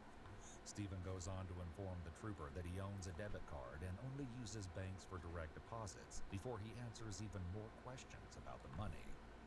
Is there any reason that you can think of that a trained drug detection canine would alert to the presence of drug odor coming from that vehicle? No. Okay. Like I said, I gave you a consensus search for the vehicle. I have nothing to hide, so Okay. if the dog alerted you guys, I can't tell you where it's coming from because I don't do that stuff. Okay. Nor do I have. That is a rental car, so ID needs to can't be. control what happened before I got it. Fair enough. Can't control what happens after I drop it off. In cases such as this one, if officers persist in questioning, it's typically because they lack sufficient evidence and are seeking information that could be used against the individual. At this juncture, it's crucial to cease further communication and seek legal representation. Stephen is being fully cooperative here, and yet the treatment he gets is contrary to law enforcement's claims that cooperation would prevent such actions. If the currency was to be utilized for a business transaction, personal purchase, is it going to be used for any of those, or is this just your savings? It's my savings, and I plan on buying, getting a home. Okay. For my daughter's now in Texas. Okay. So you're planning to use that to buy a home in Texas? Yes, absolutely. Although Stephen has been an open book throughout this entire process, Trooper Tumanovow is keen to take Stephen's amenability a step further. Hey, so you said you're okay with us going with your phone? What do you want to go through my phone? What are you looking for? Just trying to verify everything's correct like you've been telling us. The only thing I'm authorizing you guys to do is make the last phone call I made just to verify that I was going to take that entire, that plan man to get it fixed. Okay. But I mean, I got personal pictures and stuff in there. I don't want you guys looking at my pictures and stuff. You know what I'm saying? I want to go through your pictures if you're okay with that. Yeah. So I can look at everything else but your pictures? Yeah, it still says. Despite any officer's demeanor or apparent friendliness, it's imperative that one refuses access to their cell phone in a given situation. As awkward as it must be to have a stranger look through your phone, Stephen has no idea how much more uncomfortable things will get. But while the questioning comes to a close, Sergeant Rigdon pulls up to the scene where he can be heard taking a call from DEA Agent Murray. What's up, Shane? No issues. It's too easy to do an adoption. We contact you, so I think everything's going to be okay. And I'll text you the money count after we get it. It'll probably be a couple hours. For those who are unaware, adoption refers to the process of property seizure by law enforcement agencies as permitted by the U.S. Department of Justice's Equitable Sharing Program. When an adoption takes place, the federal agency keeps 20% of the proceeds, whilst the remaining 80% kicks back to the state or local agency, which is, in this case, the Nevada Highway Patrol. So here's the money. He has a ton of receipts. He's in the military, gets the VA money. Is that what we're getting known for? Yeah. Yeah, that's known for backpack. You got some pictures? I think just, yeah. I'll put it on the car, maybe it doesn't. While processing this information, Sergeant Rigdon briefly examines a bag of moneygrams and what appears to be money orders. Balance 1246. Having finished questioning Stephen, Trooper Brown asked Trooper Tumanovow to hang out with Stephen so he can share his findings with Sergeant Rigdon. And these balances got her. She's got more balances than all these.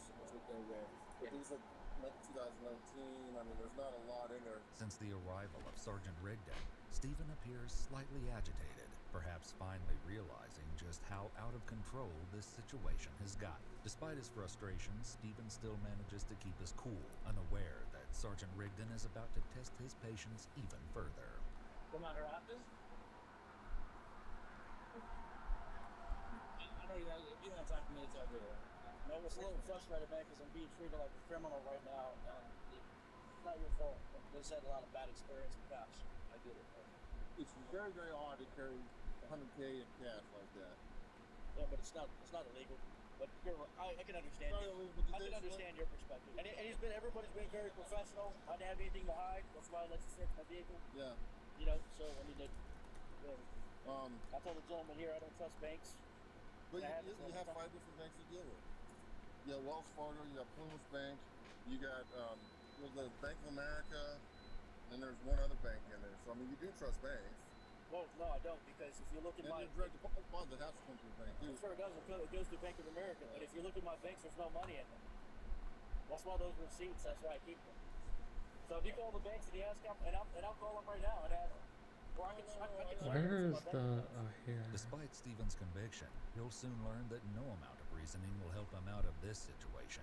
So why the distrust of the banking system? I just don't trust them. Yeah. That's just my reasoning. It's my personal thing. No, I'm not trying to convince you one or the other. It's just it's not usual. I understand. And so we're looking for the unusual. Sure. So, I understand. with the currency and stuff, I mean, somebody ripped you off, or I mean, you look like you can take care of yourself in a fight, but you know, Yeah.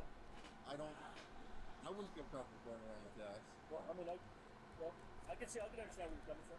I mean, how long did it take you to accumulate that much? Oh God. Started saving since I was on the Marine Corps. 20 years. How come it's all hundreds? So I don't have to keep more. I mean, if those are all ones, my God, I'd have to, you know. So you get to know. Yeah.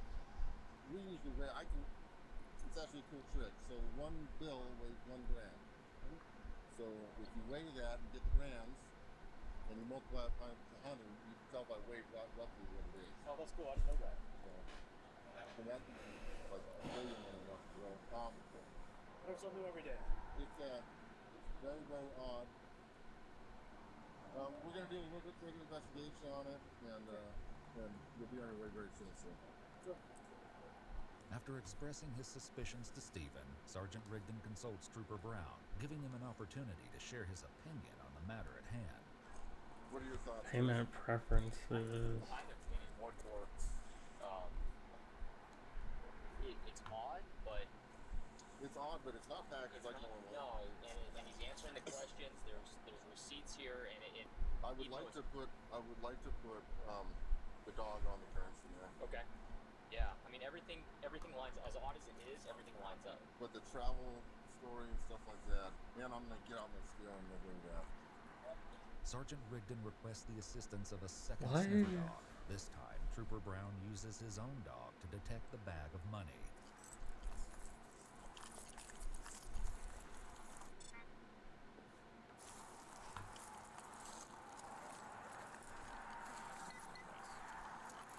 Trooper Brown's dog has just given a positive hit on the bag of money. However, it should be noted that according to a comprehensive review by the Journal of Forensic Sciences, several studies have shown that between 67 and 100% of circulated U.S. currency is contaminated with cocaine, leading them to the conclusion that a positive canine alert to U.S. currency is not sufficiently reliable to determine that currency was used in an illicit drug transaction.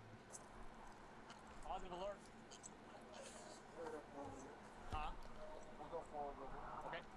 With the go-ahead from his sergeant to begin the adoption, Trooper Brown walks to his truck to get a bank bag. Meanwhile, Stephen looks noticeably more antsy as he seems to realize where this is headed. So honestly, cash is not there anymore. Where's it at? The Sarge took it. They did a secondary sniff to see what it's found. I don't know what happened with that. Everything is on camera. Okay. I'm just asking because that's my money. Hey, I get it. No worries. Soon, the sheriff arrives and is caught up on the situation. You got a positive alert on the Alright, why is it not returning? They have a positive alert on the car. Right now we're just trying to determine whether or not it was proceeds. I believe it is proceeds. It is a big brick. And they're not old bills. He claims he's been saving it up over 20 years. I know, I hate 20-year bills. No. No, those are all current bills. So. It's a little good, but they're it's just. His travel plans are consistent with what we see with drug traffickers. So how much is in there? About 100,000. About 100,000. That money has not been saved up over 20 years. It's newer bills, but they're not 20-year-old bills. Yeah, no, not 100,000. Okay, well, I'm guessing. So that's my life savings. I've been saving since I went in the Marine Corps with 2000. So I've been saving since for the last 20 years. Love it. What we're gonna do? I think proceeds, dog related to it. Drug proceeds? Yeah, very common, sir. We get people that are trafficking large quantities of marijuana from Northern California to all states east, even from Reno. Sir, I can tell you right now, there's I'm going to tell you exactly what's going to happen, okay? We're going to seize it today, but that doesn't mean we're the final judgment on it. It's going to go through the DEA, okay? So the DEA will contact you, and the DEA will provide you with a means to provide it. You're going to have to provide Yeah, but your it's pay stub. from You're going to have to provide a... your other receipts and stuff like that, okay? After receiving this distressing news, Stephen desperately tries to convince Sergeant Rigdon of his innocence one last time, not realizing that his mind has already been made up. So if you take that money, I don't have any money for me and my kids this weekend. I don't have anything. You got a wallet on you? No. My jacket's in the car. Okay. I don't have anything. You don't have a wallet? Where do you keep your identification? It's in my jacket.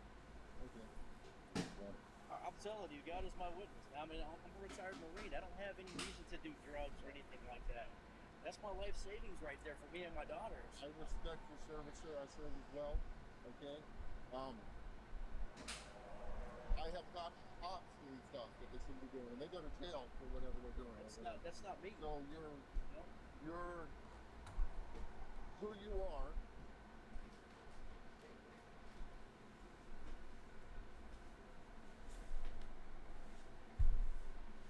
So there was a text message from someone Okay, saying why is they were this not behind a working? car. Their friend was kidnapped from a Chick-fil-A in Palm Coast, and they were on the interstate behind the car. Everything on your phone is telling me that you made a phone call to 911. I didn't talk.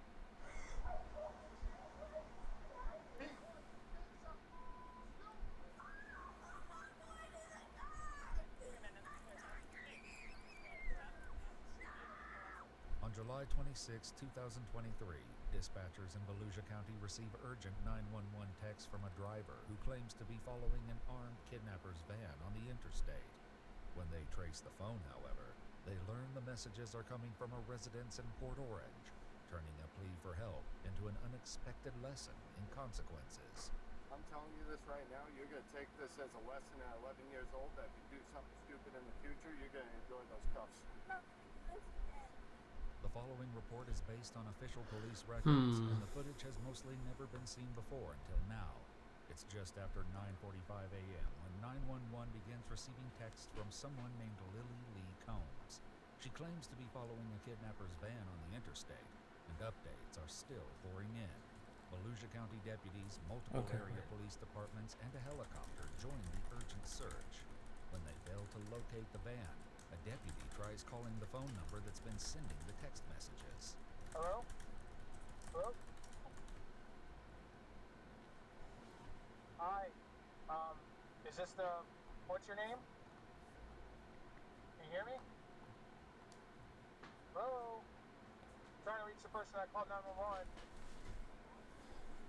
Yeah, can you hear me?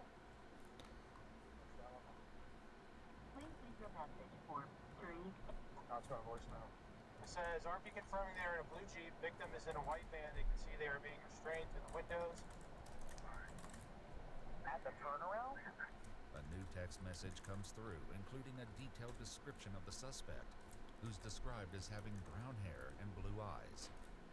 How is she behind them? She's seeing this happen and she knows what color eyes it has. That's weird. Brown hair, blue eyes. She's behind them, like if she was like saw the incident or saw a witness to kidnapping, or like how would you even be following them and know any of this? Yeah, RV confirming they were in a blue Jeep, victim in a white van. Of course it's a white van, like it just... Yeah. You know what I mean? I'm not saying this by any means, but it's just... Yeah. My fact falls like this. Their suspicions about the text messages are all but confirmed when a GPS trace on the phone comes back to a residence in Port Orange, indicating the texter is not traveling on the highway as they claim. Deputies quickly head to the residence to investigate. Hi there, how you doing? Is this your residence, sir? This is. Do you have a daughter or a child named by Lily Lee? No. No? Anybody home? Yeah, my wife, my kid, who just got home from Pennsylvania. I have an Ava and a Mike. Ava and a Mike? Yep. Would you like to see them? The deputies follow him to his house, where he informs his wife what's going on. somebody called in, or well, they called in. Sorry, I'm in my pajamas. No, that's fine. You're fine. Someone texted into 911 that someone was getting kidnapped and they were on the interstate, but then when they went and did like a location on the phone, the address was showing up here. As their daughter Ava steps into the garage, her phone rings. The deputy answers it, leading to a shocking conclusion. Hello? Hold on. Who's this? Alright, cool. This is Deputy Asby, the Sheriff's Office.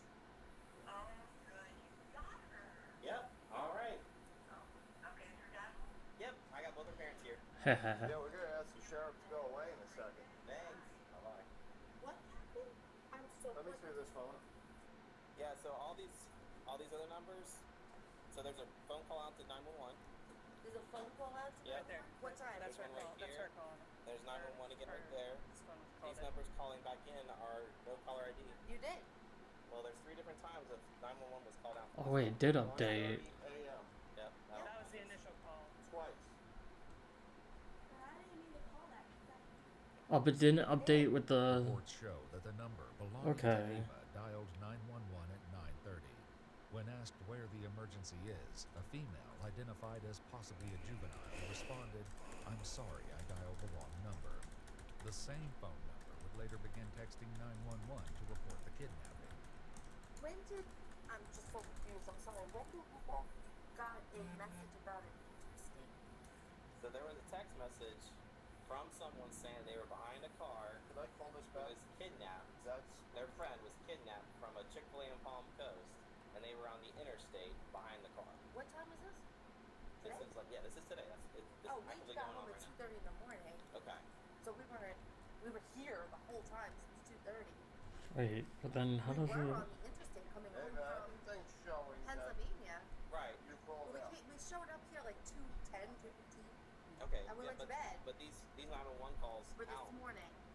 You were calling 911? You were. Don't look surprised. You did. Did You you? did on your phone. Did they say anything to you? No one said anything to you? Did you say, Ava, you have to explain what happened here. Something's going on. What did you know? What do you know? Mikey, go inside. Ava, get your shoes on. Come out there. You're not in trouble. Roll your eyes I need to there. know what happened. I need to know and understand because this is like weird. Because we got to make sure that there's not somebody that's being kidnapped on the interstate. We're trying to find them. And Open your mouth if you said something on the phone. I didn't say anything. Everything on your phone is telling me that you made a phone call 911. I didn't know. While one deputy heads to her cruiser, she greets officers from the Port Orange Police Department who have just arrived at the scene. Hey guys, how's it going? I'm just trying to make heads and tails of that damn call. There's Where's- so many notes in it, my God. Yeah, we're trying to figure it out. We're with the parents and the daughter, and I guess the daughter did have. We pulled up the call log, and she did call 911. So it's a whole armed kidnapping thing and all that stuff is bogus, or? There was no text evidence when we looked through it, so I don't know if she deleted it real quick or if it's like through an app. Yeah, it seems probably just this flooding thing. She's like 10 years old. So Wow. yeah. While Ava's parents demand an explanation, deputies prepare to Mirandize the 11-year-old, who has yet to Revise. grasp the But gravity why of does the situation. revise? You just lied to the police and mommy and daddy. You just lied to everybody. You have 3 showers here for stupidity. Tell them we need to sit us. Open your mouth. I'm telling you, open your mouth. He's gonna read you something, and then we're gonna ask you some questions. What's your name? Ava? How old are you, Ava? Alright, Miss Ava, you have the right to remain silent. Anything you say can be used against you in court. You have the right to talk to a lawyer for advice before we ask you any questions and to have the lawyer present during any questioning. If you cannot afford a lawyer, one will be appointed for you before my questioning if you wish.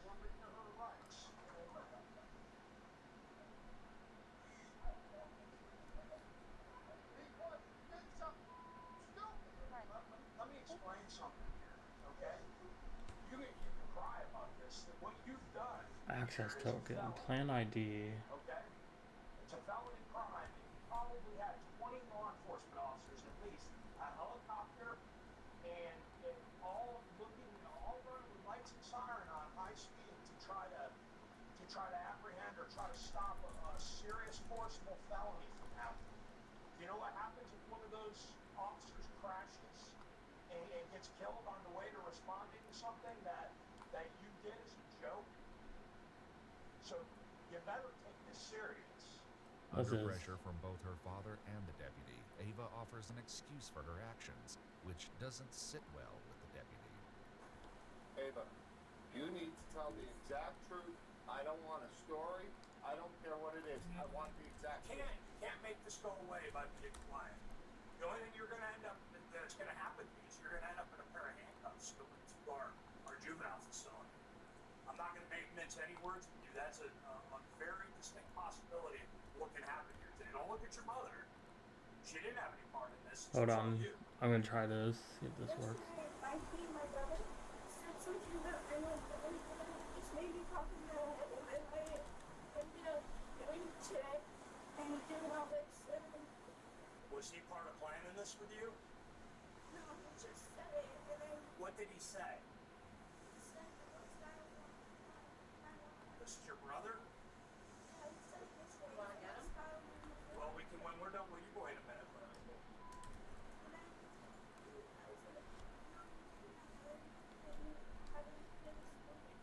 So you're trying to blame this on your brother? Was he with you when you made this call? Okay, was he with you when you made these texts? Okay, then you did this. You were on your own for this. And if your brother's 7 years old, you're not going to blame your 7-year-old brother for this. This was all your decision. Okay. To call 911 to say what? What did he say to call 911? So, user must visit this pop-up or redirect.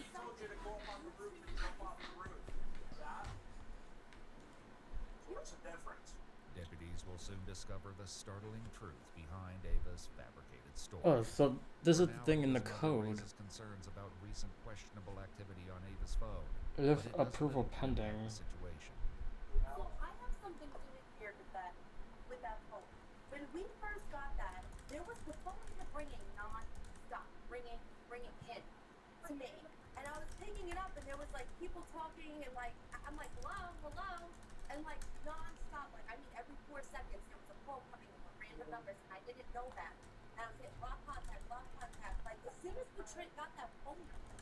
Okay, that has nothing to do with what went on today. Questions about her intentions lead to a harsh reality check from the deputy, who forces Ava to consider the possible consequences of the false report. What were you planning on happening out of this?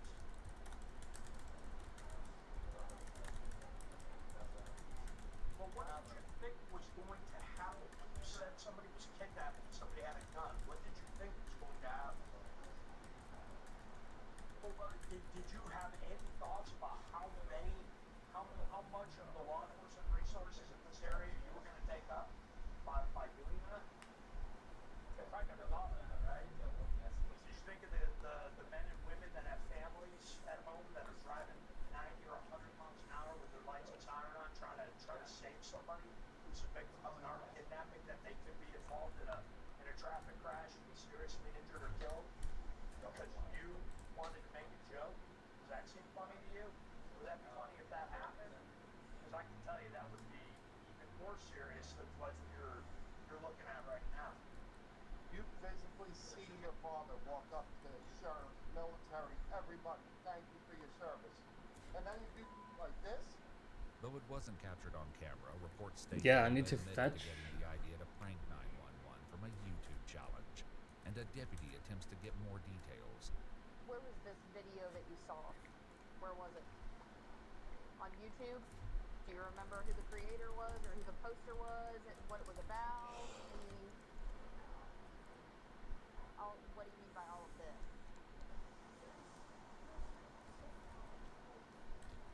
This as in what?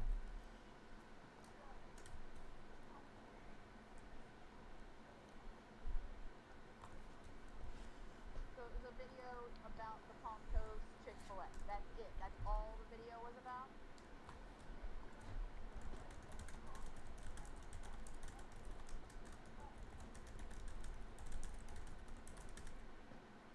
Gotcha.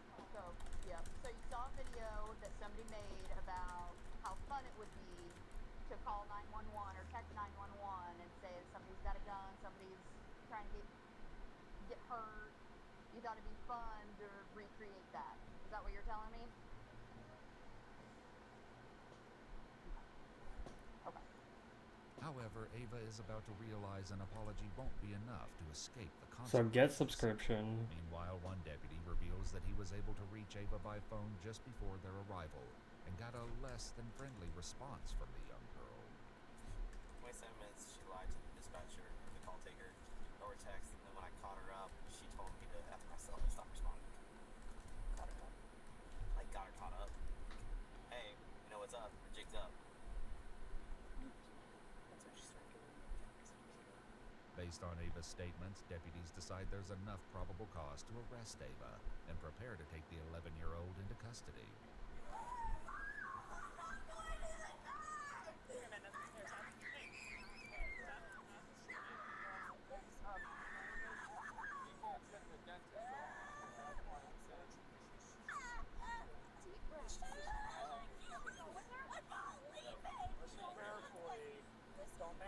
Don't make this. Leave it up. She's gonna come out there. No, she'll be out there.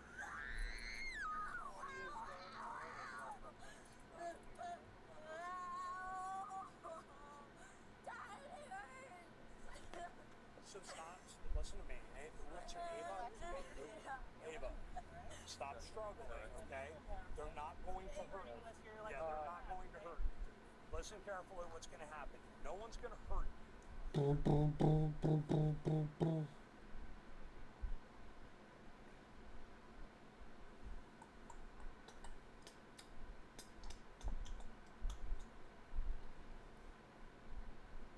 Open water swim.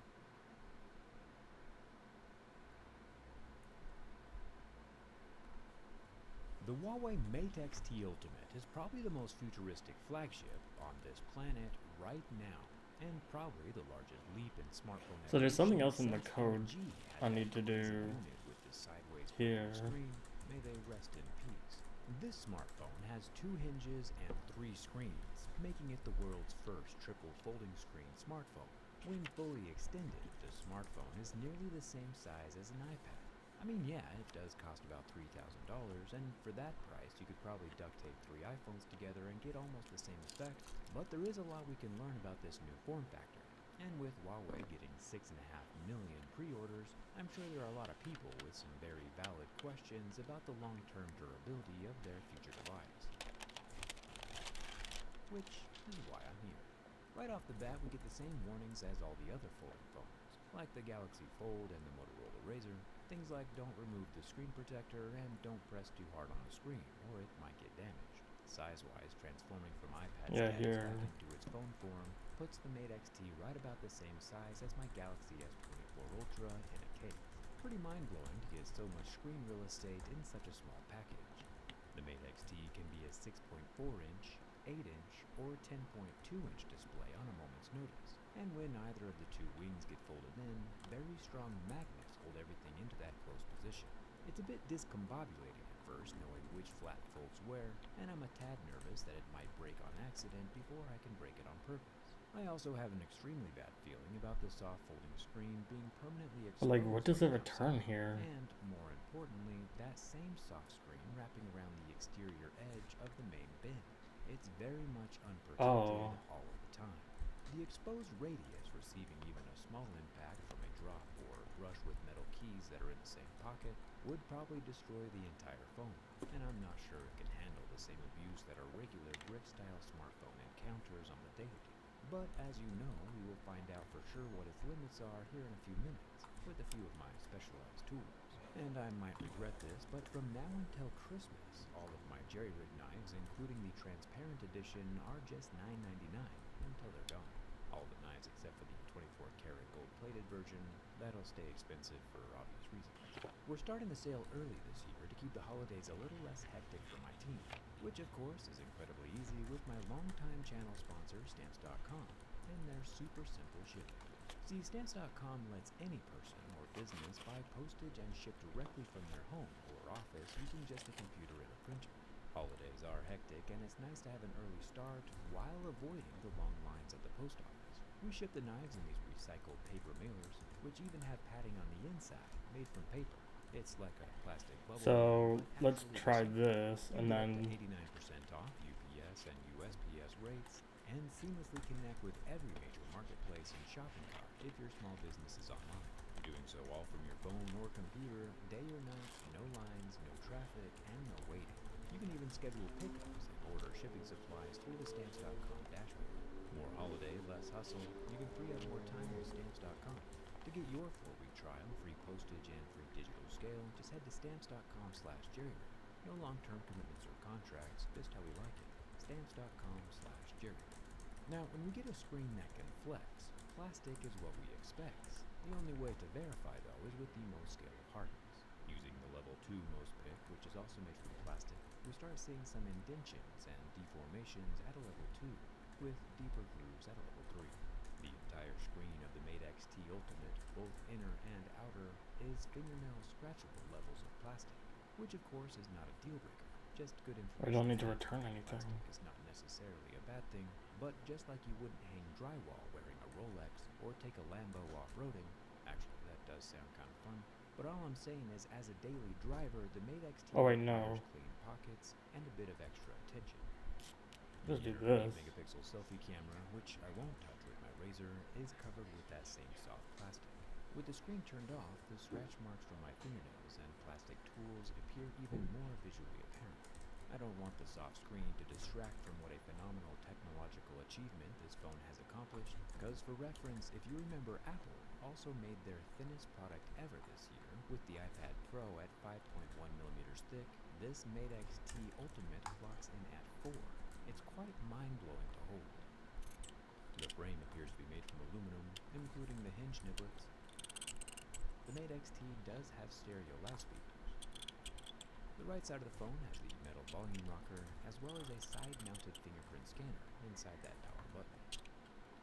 The 3 sides of the bottom contain another loudspeaker, a 66-watt USB-C port that's capable of 5-watt reverse wire charging, and a few microphones. Oh my god. A SIM card tray, which does have a gray rubber ring around the opening, but no official IP or dust-resistant rating. It's wild to see, however, that the thickness of the physical USB cable that I'm plugging into the phone is actually thicker than the phone itself. It's like technology out of a science fiction movie. Also, there are rumors of a global launch for this Mate XT Ultimate in 2025, assuming of course that we're all still here. Making our way over to the back, the only part of this phone that's thick is the camera bump. We have a 12-megapixel ultra-wide camera in the top left corner. The main 50-megapixel variable aperture lens is on the bottom, and the 12-megapixel 5x telephoto is in the upper right, with the laser autofocus below that, all of which are sitting inside the star diamond designed Damascus steel-looking camera bump. The red leather, which I'm not sure if it's real or not, definitely has a nice textured feel, and the inlaid Huawei branding and Ultimate design script won't be falling out or coming out on its own. There's a 50-watt wireless charging pad underneath this panel, which we might be lucky enough to see here in a second. The center panel is blank, and the far panel has a designed and certified Huawei token embedded into the leather. The token is made from metal. The internally folding hinge, similar to the spine on Samsung's folding phone, is made from metal, while the externally folding hinge has the soft screen on the spine, which means I'm not going to scratch it just yet. The Damascus-looking steel ring around the camera units, however, is made from metal. The fully unfolded Mate XT Ultimate has a 3K resolution, 90Hz LTPO OLED with 1 billion colors. The blue jay in the background looks kind of like that Twitter bird before it was murdered. Under flame, the screen lasts for about 10 seconds before discoloring, and the surface layer literally melting. Huawei has promised that the top layer of the external screen is eligible for free replacements, but the screen itself, like the pixel part of it, if damaged outside of warranty, would cost about $1,100 to fix, which is surprisingly less than I thought it would be. Now, remember, I do not delight in the destruction or decimation of devices. I'm just here to eloquently educate on the endurance of electronics, where normally if a regular smartphone got accidentally covered in sand, it wouldn't be the end of the world. There might be some micro scratches or abrasions on the glass from the quartz or other hard minerals in the aggregate, but it would ultimately be fine. On a folding phone though, especially one as premium and finely tuned as this one, sand is a death sentence. Not from the folding screen itself.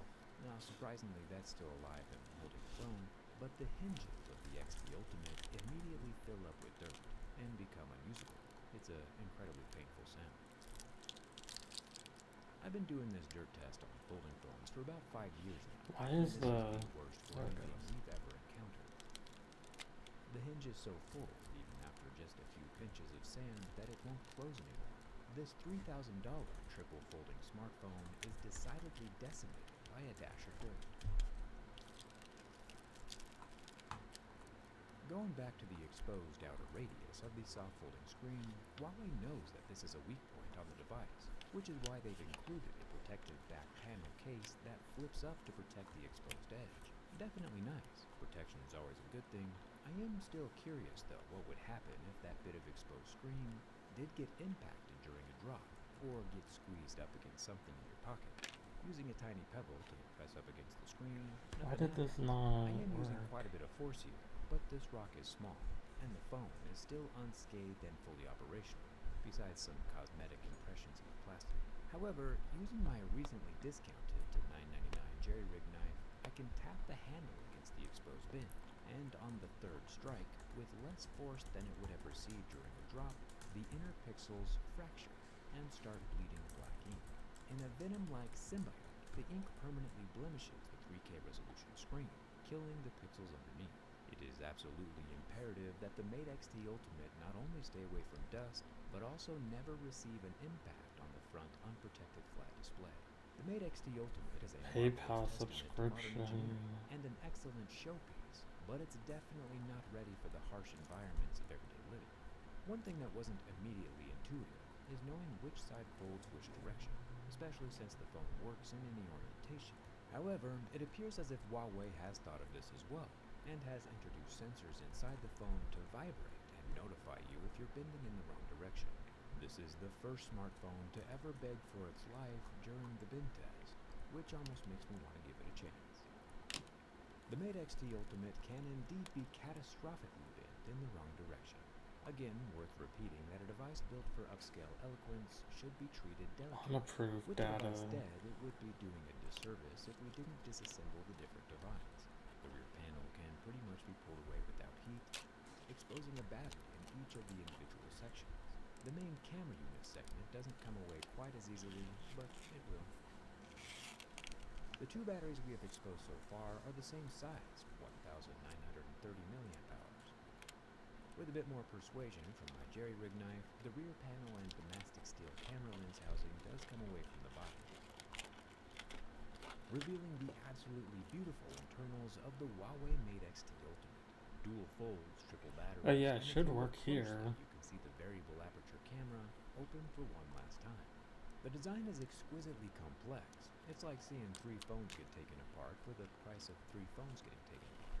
The last battery we find after unplugging the 50-watt wireless charging pad shows us the smallest of the 3, 1,740 milliamp hours for a total of 5,600.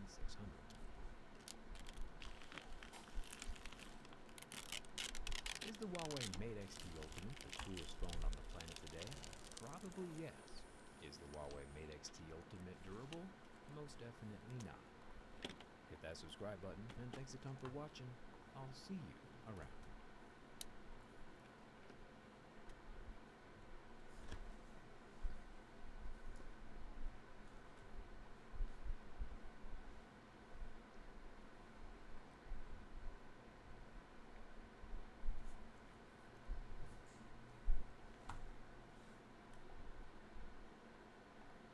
Error fetching subscriptions.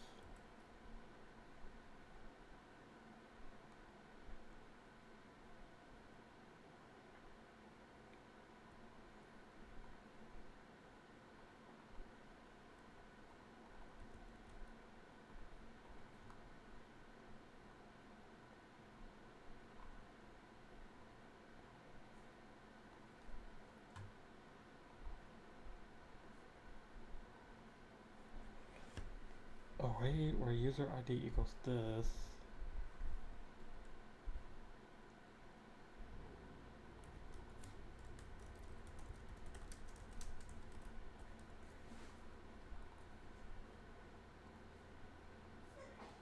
Bless you.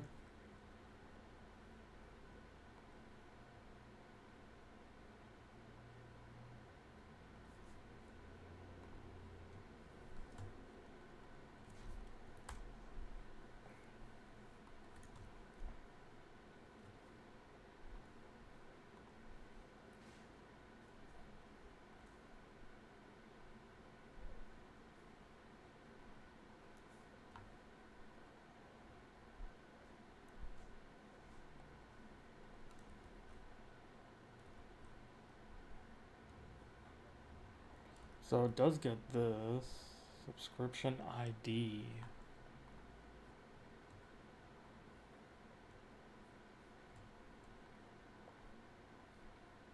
So I'm pretty sure it's the access token thing.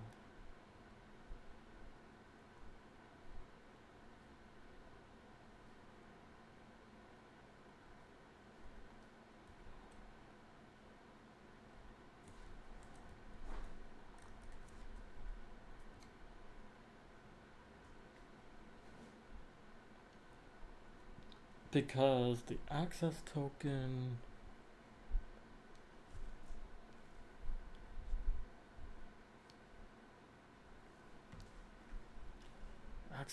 should work.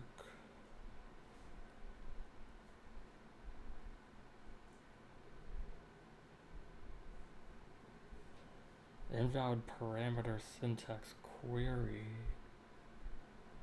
Subscriptions ID.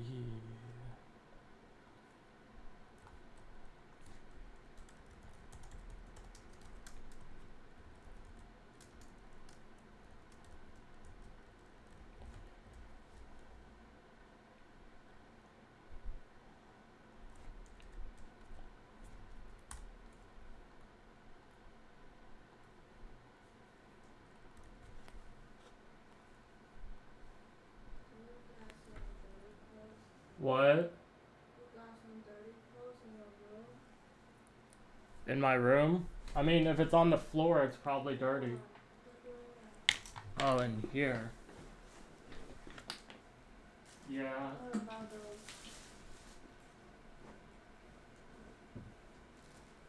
There you go. After go to laundry room, I'm gonna go to Chinese market. Okay. Do you want me to keep an eye on the laundry room? Like, just let me know when you start it and how much time's on it. Then I'll put a timer on my phone. How's the cat doing?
just ate something. That's good. And those things contain water. That's good. Alright. Just text me when it starts down there. So then when... And Max maybe I'll play it. What is it trying to play? Okay. If you don't want it, it's fine.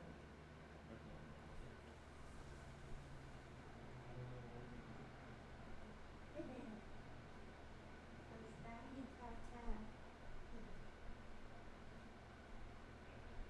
It's fine, I will use mine. Well, I don't know. It's just... I don't know.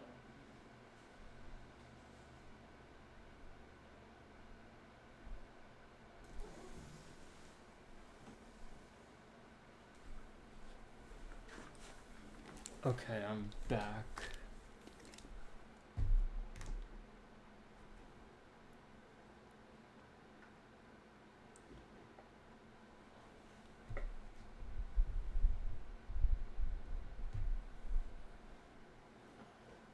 Only until the 24th.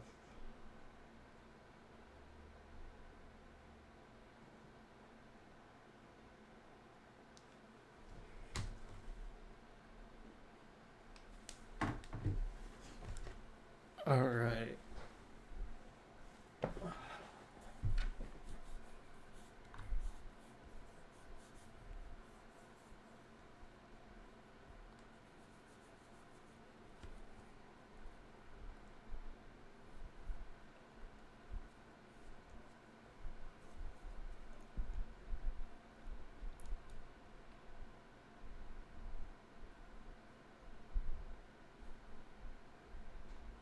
This right here is the Huawei Mate XT. I spent over $5,000 to get one. It's the world's first triple folding phone. The thing is kind of mind-blowing. But as I've started to dig deeper, I've realized there is also something sinister going on with it. So this is how the thing comes presented. iPhone box size reference. Well, there's no doubt about it. This is absolutely incredible. So, right on top, here are the Huawei FreeBuds 5. I gave these things a 7 out of 10. Oh yeah, so I'm going to try and see if this works. Got a car charger, 88 watts. Blimey heck, that's generous. But then, I suppose equally at the same time, this is the kind of experience that you would expect. Anyone who's willing to pay thousands of dollars for a first-generation product is a true fan, and Huawei needs to make sure that those fans are looked after. So in here we got tips for the earphones, a bunch of papers, and then a carbon fiber case. Okay, we'll come back to this. What's in here? Oh, what? So you got the mains charger, which is only 66 watts. How do you have a mains charger with less power than a car charger? And then not one, but two cables, a USB-C to USB-C, and then a USB-C to USB-A. Okay, so let me see.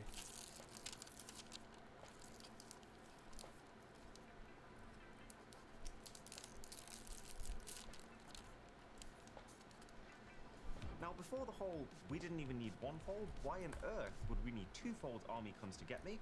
Hear me out, because there is something I think is absolutely amazing about this. Ever since the very first foldable phones, we have had a problem. I think it's fair to say that most people are interested in the idea of a phone that could become a tablet at the snap of their fingers, a massive screen to watch movies or play your games on, but the reason that very few people follow through oh, it says these undefined. phones, like the ones from Samsung, is price aside, if you want to make it usable while it's folded, it's got to be tall, like a phone. But then that means that when you open it, it's got to be square. And because videos and games are all designed to be widescreen, it barely makes your experience bigger than just using a normal phone. And so the only thing left for foldables is to be better at crazy multitasking. But that's niche. And just be honest, most people who could afford one of these already have a laptop or a proper tablet for that anyway. But that is where this Huawei comes in. So you open once from here, and yeah, in this form it is basically the same as a normal foldable, aka pretty useless for most types of content. But look what happens when we open one more time. The extra width from this one extra fold is an absolute game So changer. I mean, like this, it does it like it's this. widely considered one of the best devices for catching up with your movies on an airplane.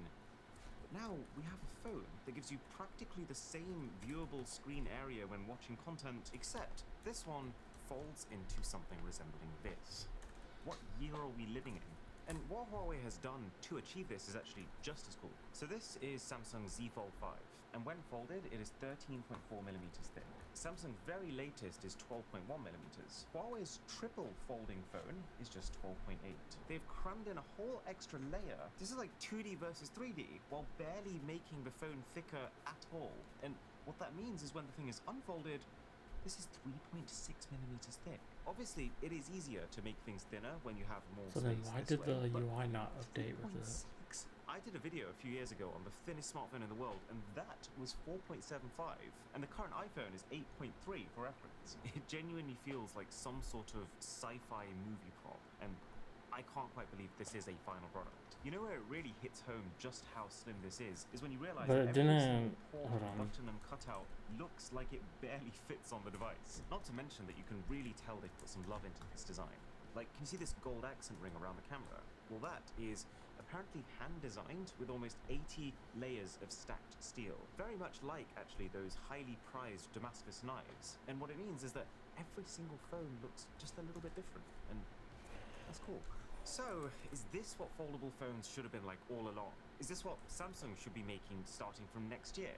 Well, it certainly looks that way on first glance. Because let's say that I'm using a normal bifold folding phone. I could use it in one hand like this, I could use it in two hands like this, or I could use it on a table in its half-folded state. But what can you do on this?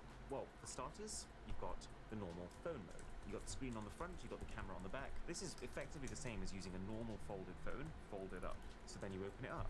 And again, functionally at this point, we are still identical with what you get with a normal folding phone. And also, like a normal folding phone, you can use the screen that's currently facing the back to allow the person you're shooting to see themselves, and also to allow you to take high-quality selfies using your phone's rear set of cameras. Damn, that looks good. Then you get the third screen involved, and this is where you can start to do some very interesting stuff. Like, you can use two screens to watch what you're doing while using the third screen to angle your camera. You could actually have two screens to work on and then use the bottom screen folded up like that as a stand. And then you add this case into the mix, which in itself already has a stand that can rotate to any angle that you want it to, and you start to think to yourself, I can use this phone however I can think to use this phone. This is what I mean when I say that the extra screen here is like the difference between 2D and 3D, because the possibilities aren't just additive, they are multiplicative. And It's not managed to do all of working. this without even sacrificing on the cameras. I mean, you can probably tell by the fact that this camera bump is half the thickness of the phone, but this is on the upper end of foldable phone cameras. And even though it is somewhat early days on the software, like, not that many things are fully optimized for 3 screens, it does feel like they have thought about the user experience. Like, for example, when you want to unlock, the pin screen comes up on the side that you swipe up with. So this is interesting enough that, yes, I would love to see what Samsung and Xiaomi and other foldable phone makers can do with this type of form factor. Because while it does create a number of issues in itself, they're all solvable. And what it does is it fixes the one big one and actually makes foldables useful for the masses. Now, that is not to say that Because Huawei we is don't a free return pass, anything. Because while the trifold design could work, this specific attempt at one does not. I mean, the smaller issues are already something. There's the fact that, yes, there is absolutely a honeymoon phase with this, where you wake up every day with a spring in your step, you turn over to your phone, you open it, and you marvel at how on earth Huawei fit this much device into 3.6 millimeters of thickness when unfolded. But as the days go on, you come to another realization, that because this thing is now twice as much effort to unfold, you're going to end up using it a lot more just like this. And when you use it folded up like this, you're basically just holding a brick phone that happens to weigh 300 grams. Because even though the thing isn't much thicker than normal phones, it's the hinges. Having to have 2 hinges on this means that What? a higher proportion of the device has to be made of densely compacted metal. And speaking of hinges, they don't fold both ways. So the front folds outwards, whereas the rear folds inwards. And if you get that wrong even once with a little too much pressure, well, it will still fold, just irreversibly. I've seen this happen enough times that I have decided I won't be the guy who tries it. And it ain't just the hinges, you also have to be very careful with the screen. Folding phone screens are much easier to scratch than normal phone screens, and there are lots of situations when using this where you have to expose some part of this precious screen to the elements. And on that note, how precious? Well, you know that I paid $5,000, which is obviously not the retail price of this thing, it's the I managed to scalp one and sell it on eBay for profit price. But even the retail price in China, where it's mainly on sale, is $2,800 or $3,400 for the top spec model. And because this screen is such a unique component, the repair costs for this piece alone are $1,000. And even when you're not looking after the screens, you're looking at the creases on them. Do you notice they're actually not the worst we've seen, but by no means invisible? Well, that's partly because when you add more hinges, you can't make each hinge as good. A good hinge that doesn't crease the display takes up valuable space. And since the entire priority here is to compress the design as much as possible, something's got to give. But as I was saying, all of these issues, potentially solvable. And to be fair, expected when you're trying something that's this different. None of this stuff makes this phone a write-off. There is a deeper Huawei problem. And I'm not even talking about the over 50 pre-installed apps, or the fact that if you want to do literally anything Google, you have to do it via one of these shady applications that try to convince Google you're not coming from a Huawei phone. Like, the most common one is Gbox, which signs into Google by identifying as a Samsung Galaxy A22. I know because I got the email confirmation for it. Here's the thing. If you've watched any Huawei launch events recently, you'll have seen that Richard Yu Alright, let me see if this keeps saying that works. Huawei is far ahead of its competitors. This company feels hyper aware of what Apple and Samsung are doing and wants to make it very publicly clear to Chinese citizens that those companies are slacking in comparison. And you might look at something like this and say, you know what, actually, yeah, I don't see Samsung's trifold phone, even if they have already used the letter Z for a phone that looks nothing like a Z. Huawei is ahead, but I think the reason they're doing this is because this is all they can do. See, the Huawei US ban in 2019 completely crippled this company. Cutting off access to their suppliers from all around the world basically means that in some ways Huawei's tech has frozen in time. Like, look at this. The chip that powered Huawei's P10, Oh wait, 2017 it's flagship this. phone, is Hold based on on. a 16nm fabrication process. The lower that number, the better, because it basically means the chip is more efficient. So let's look at next year, the P20 Pro. Wow, huge improvement, 16nm all the way down to 10nm. And again with the next phone, the P30 Pro, 10nm all the way down to 7. This is the year the US ban struck. And if you look at Huawei phones since then, in 5 years, they haven't actually managed to move past 7nm. Now, don't get me wrong, Huawei's chips have been refined since then. They are better, but it's just that the baseline tech is now far behind the rest of the world. And Okay, I think this there we is go. Huawei's way around that, to not really talk about the chips or the rest of the tech like the storage speeds that are also stuck in the past, but instead to try and come across like they're not behind but actually still ahead by creating a new design. Otherwise it might start to look like they're just releasing the same phones again and again. And clearly it's working. I mean, this thing has racked up over 7 million pre-orders in China alone. That's like Samsung flagship phone levels of performance. And it has people running around inside Apple stores doing this, whatever this is. But here's what this data So now, tech let me do actually this. means. So let's try opening up Call of Duty Warzone. Okay. Yeah, that's actually completely dead on the loading screen. Okay, let's try a different one. So this one boots up, but it's pretty clear that this isn't designed for running top-tier modern applications well on a screen like this. And that's not even talking about the battery, which is actually quite No, good but the for a phone, plan did not 5,600 update mAh, immediately. but bad for a tablet. It's like half of the capacity that you would expect. So, even though you have to give credit to Huawei for releasing this, not even as a slightly janky concept phone, but a genuinely usable consumer-grade product, I still wouldn't actually recommend anyone ditch their normal bar phone. It's still got that slightly stuck in the middle of two things and does neither particularly well syndrome, which is probably why the initial frenzy of everyone buying the things up to resell them at twice the price is starting. Okay, but this did not revise properly. Let's be honest though, the main reason people are buying this phone is to flex on people. Literally. So let's use this video's sponsor, the Insta360 X4 camera, to catch that in action. So here's what I think is absolutely amazing about this camera. It captures every single thing around.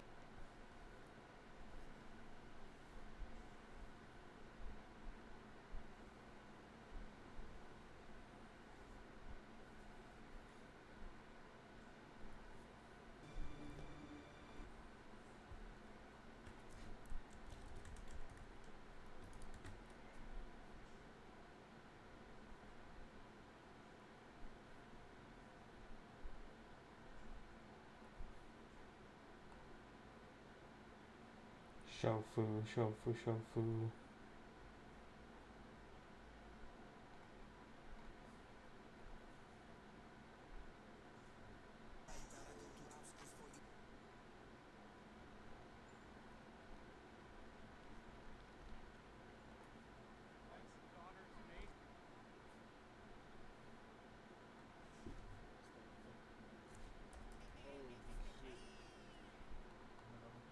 Okay. Fiance says you get one song played at the wedding. Well, you already know which one to play. You getting married? You know what time it is. Go ahead and run it. Wait, when are you getting married? The quality is so bad. Oh my Depending God. on when you get married, 3 might be out by then. Depending on when you get married, 3 might be out, man. So let me see if the revised plan works. Probably fall 2025. Oh, 3 will definitely be out by then. No, it won't. You haven't said Bro, he just said fall 2025. I got plenty of time. To Danimo, a family-run Italian restaurant started 6 months ago by mother of 5 and retired police officer Melissa. Hi, how are you? Welcome. My husband and I own our 3 sons and To Danimo, a family-run Italian restaurant started 6 months ago by mother of 5 and retired police officer Melissa. Dog alert.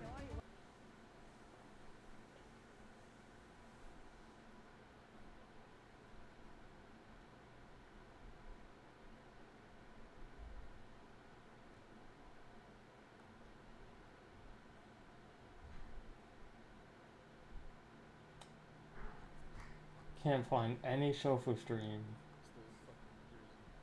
Holy shit.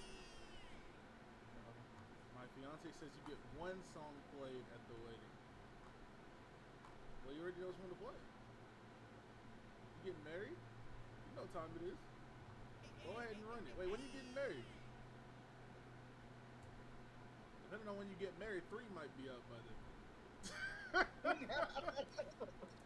he became the pizzier. To Danimo, a family-run Italian restaurant started 6 months So ago then- by mother of 5 and retired police officer Melissa. Hi, how are you? Welcome. Maybe he wasn't that tall. I don't know how tall he is. I gotta load your stream. My husband and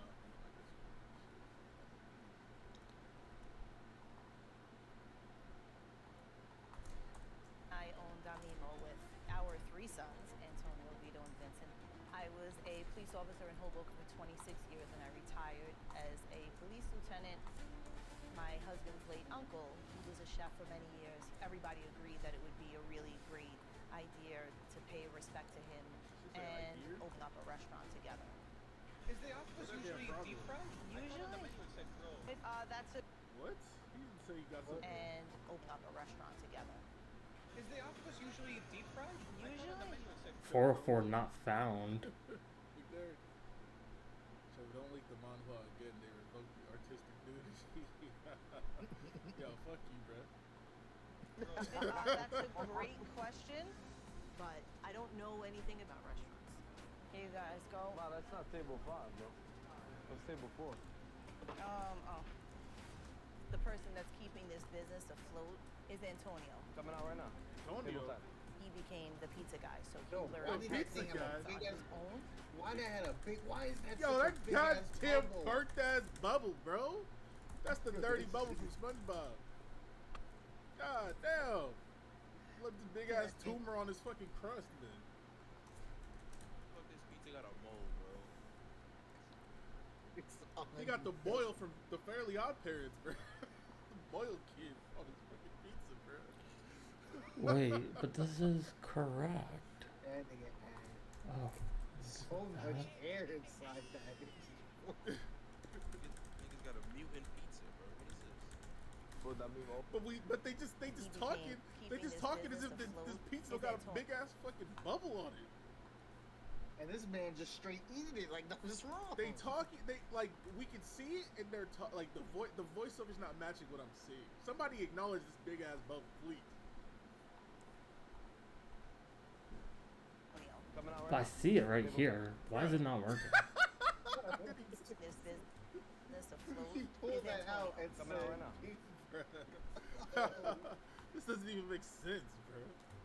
Well, how do you take that out the oven, look at that, and be like, "Yeah, it's He good." learned how to make the pizza on his I've own. never even seen a Before bubble that big meal on a opened, I was pizza. working construction. But it was my dream to open up a restaurant, and I'm very passionate about what I do. I'm right here. I'm doing waiting, busting. I got it. Oh man, not the Italian guy from New York. I'm fucking God walkie. damn. Yes, you did. No, you don't. Get off my stoop. Yeah, it says it's active. Hey, I'm Say that to walking. any Hey, I'm walking here. No, You should no, get out the way. no. Hey, I'm walking here. You might be walking over there if you say that to anyone that's from here. Y'all be saying that shit, bro. No, we don't, bro. You fucking jerk off. Joink off. Alright. You fucking jackass. Rest this bitch. Forget about it. I'm saying all that shit, man. No, we don't. What you mean? I mean, right? Okay, we can watch this episode and see what bro says this time. We go watch it, bro. So is the manager of 2 kitchens, and if it wasn't for him, it probably wouldn't stay afloat. I got you. I'm in. Just me and my mother over here doing everything. Let's get through it like we always do. I can't let my family down, so I gotta carry that up. We've written an hour and now. Wise guy, yeah? Cancel and create a new subscription. Nah, you going down a different street, bro. What happened Hey, with that? take him to the back. Let him meet No the good?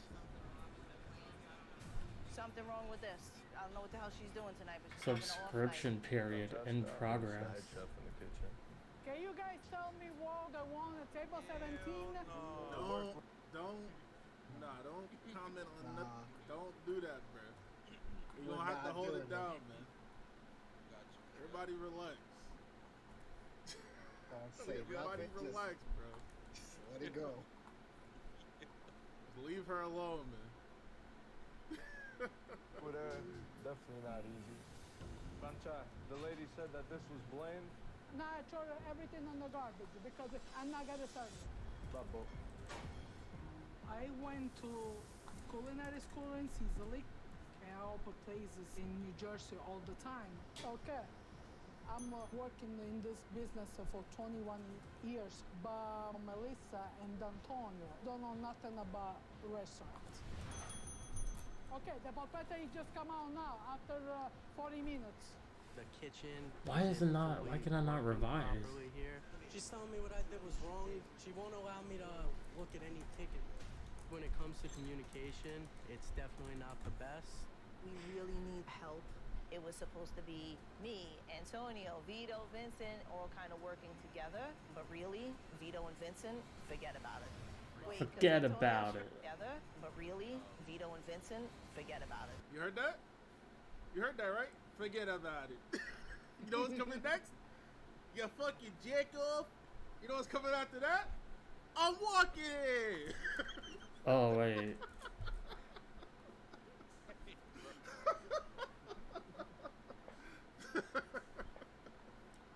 Y'all be saying that shit, bro. I keep trying to tell you. Wait, because Antonio's stressed out. Hold on. Oh my god. Alright, you ready? I'm Vito.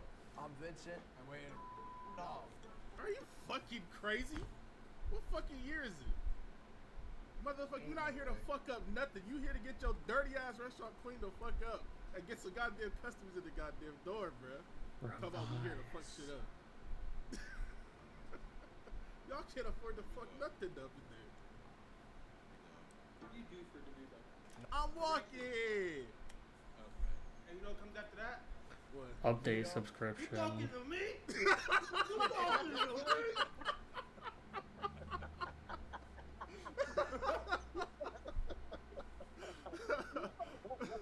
Y'all be saying that shit, bro. I'm Vincent. And we're in. You know what comes after that? What do you do? ID. Why I oughta? Why I oughta? Not. Absolutely. We do nothing for nothing. Instead of being here, I do social media. We're in there like swimwear. The rest of my day.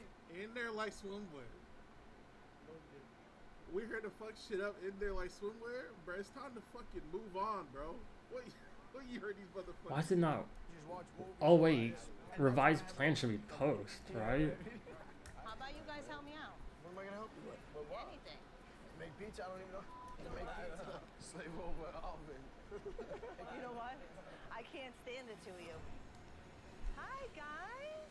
I'm a police detective, and I've been taking double shifts just to cover, you know, the expenses here at Damimo. I'm still constantly putting money into the place. You gotta put And more it's niggas in been jail tough. because Overall, we're close to $500,000 in the hole. I come into this restaurant every day and I'm like, today's the day that I'm not gonna be able to pay my staff and I'm gonna lose everything. You don't like it? I don't. Can't cover payroll, can't buy food. Something definitely has to change. I don't know if it's a miracle or if it's Gordon Ramsay. Okay, If nothing changes. bro, what's your fucking problem, bro? You got beef? Bro. You must have beef. Like, let's really get to the bottom of it. Why are you talking to her like that? What she do? She must have did something. Like, cause ain't no way she didn't do nothing. That's how he's talking. But if he's talking to her like that and she didn't do nothing, what's going on? That restaurant is fucking his life up, bro. You put in every ticket at once. I didn't do. Yeah, whatever. Sure you didn't. Oh yeah. my god, they got beef, bro.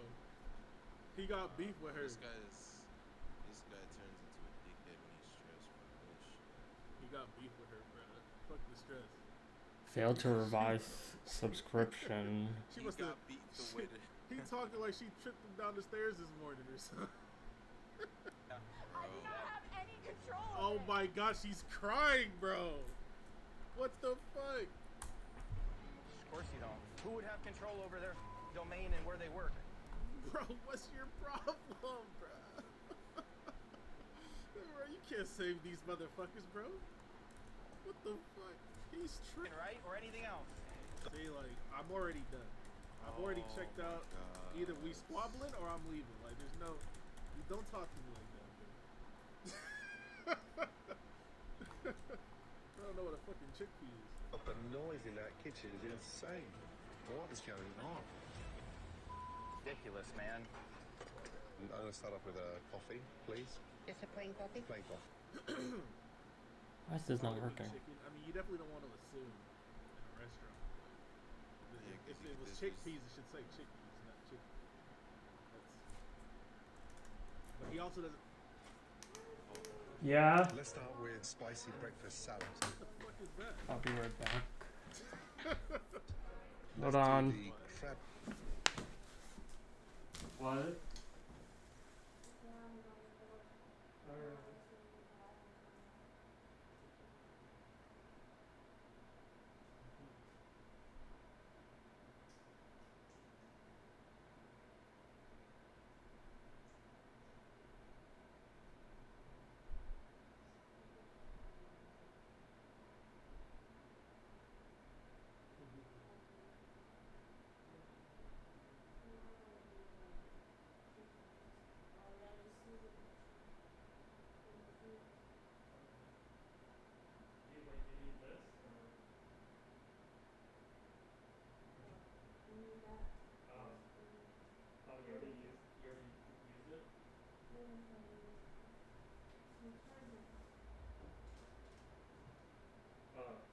Where's the lid? Oh, alright.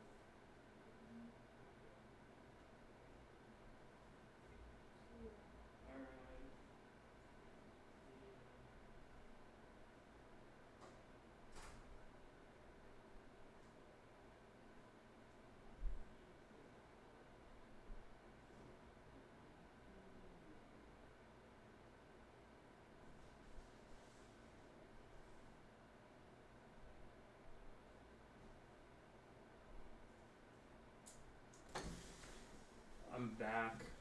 Sorry, my girlfriend is leaving.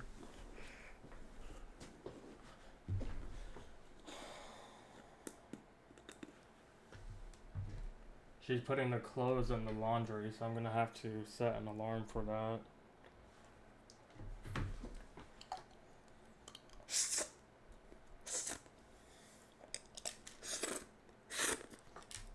And this PayPal thing is almost done, so I'm fixing the revise plan, and then I need to get the cancel subscription button.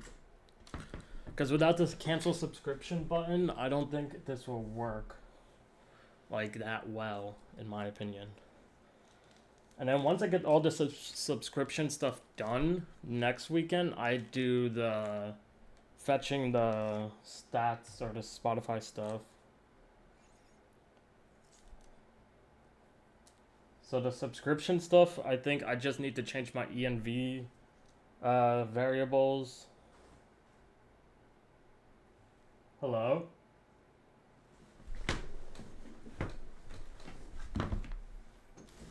What happened?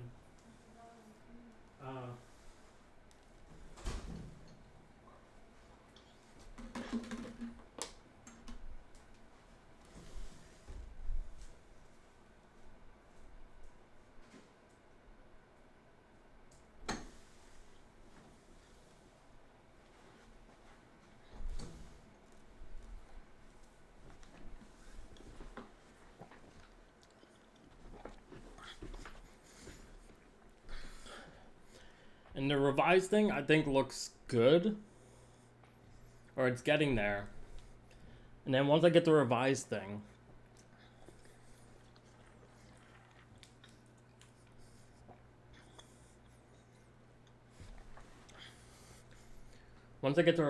I get the cancel subscription, and then I need to put the subscription information to say, to let users know this is to support the site, you know, and all that. And maybe I'll put some stats in, I'll put some stat comparisons behind a subscription wall. Cake Benedict. How about the Let me try this chocolate milk. Braised brisket, Swiss sesame bagel. I have that all the time. I do. Good girl. No more Benedicts! Oh my God! What's going on there? He's behind and he's not. Pretty sure you have to shake this, You just right? throw dishes into my station. Okay. Yeah, that's the worst thing you could ever do in a Bro, kitchen. somebody beat his ass, bro. Holy shit. Please, Bitching bro. non-stop, bro. Shut the fuck up, man. God damn. Crying all goddamn day. And he can't handle the heat? Sometimes he can, sometimes he gets testy, and they kind of clash. Wait. Him and Tess. Okay, Gordon needs to throw some hands. I see my comment. Sometimes he gets Damn. testy, and they kind of clash. Thank you. What can I do? Nothing. Get away from me. Oh my God. What did she do to this dude, bro? And I'm not even saying that she did anything. I'm not even trying to blame her for nothing. I'm saying the way he's talking to her, you would think she fucked his life up or something. Maybe she did. I don't know. I have to consider how he's acting. Like, what the fuck is your problem, bro? Holy shit, this is abusive. He's talking to her like he fucking hates her guts. That shit is fucking crazy, bro. It's not only her though. It's everybody. That's what I'm saying. Shut up, all right? To your mom. That's his mom, bro. Dog. Oh my God. He's done. It's finished. And I know he's going through shit, but this is too much, bro. Yeah, this is OD, bro. He needs to just relax. He needs to get. Everybody just gotta shut up, right? Nobody can say nothing to you. Nobody can say a single thing to you, huh? All right. Is he okay? Yeah, he's burning a little bit, but always sounds like that. Alright, let me set a timer. Because if I don't set a timer, she might forget to tell me. So I really called in everyone I could to help. Dishwashing. Health-wise, I shouldn't be doing even what I'm doing. So What health-wise? I have really bad health conditions. I've been sick my entire life. At 16, I was diagnosed with my teeth Ehlers-Danlos thing. syndrome, as well as chronic pseudointestinal obstruction. In the process of having. Somebody explain. Somebody tell me what either one of those are, bro. So, it may look like I've done nothing this whole stream, but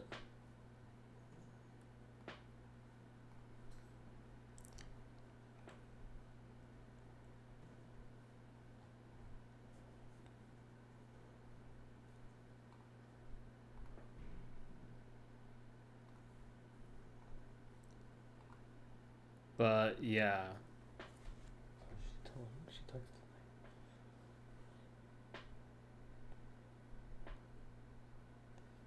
35 minutes.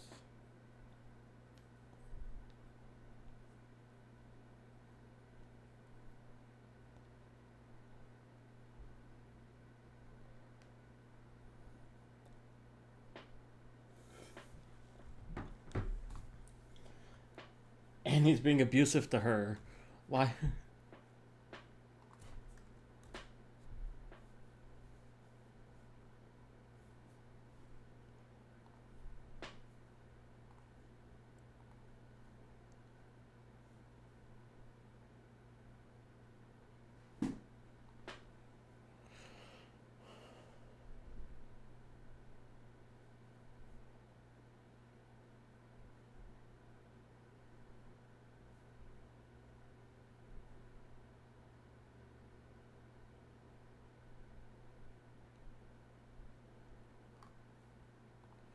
Hold on.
Alright, let's continue. In the restaurants, I've had like 25 surgeries. But you're barely 30. Yeah, and they had to remove my entire colon and half of my small intestine. So in total, I've lost 18 feet of my intestines. Jesus. And that's why I have a bag which collects all of my waste. This is something I'll deal with for the rest of my life. You dealing with this for the rest of your life? You gotta deal with this fucking guy telling you to shut up every 2 seconds? Don't do that to yourself. Get up out of there, man. Failed to revise subscription. It's been a really hard struggle. But why Really though? needed here. I'm glad I'm here, darling. Thank you. Thank you. Can we just make sure that the crab benedict are like really Shut up! for Gordon? Leave me alone and I can do what I do. Bro, what the fuck? Gordon gotta be his ass, bro. That is She can't say status. nothing without being told to shut up. But then if she doesn't say nothing, he gonna be like, "Where the fuck is she?" you know he is, bro. I'm not gonna lie to you. I'm just waiting for the part where Gordon just lays into this guy. I'm not gonna lie. You can't, bro. He can't. I'm waiting for it. She can't even say, "Can you make sure Gordon Ramsay's food is done really nice?" She can't even say that. She gotta shut up. Nope, shut up. Get out. This is fucked Plan up. overridden false. Bloody hell.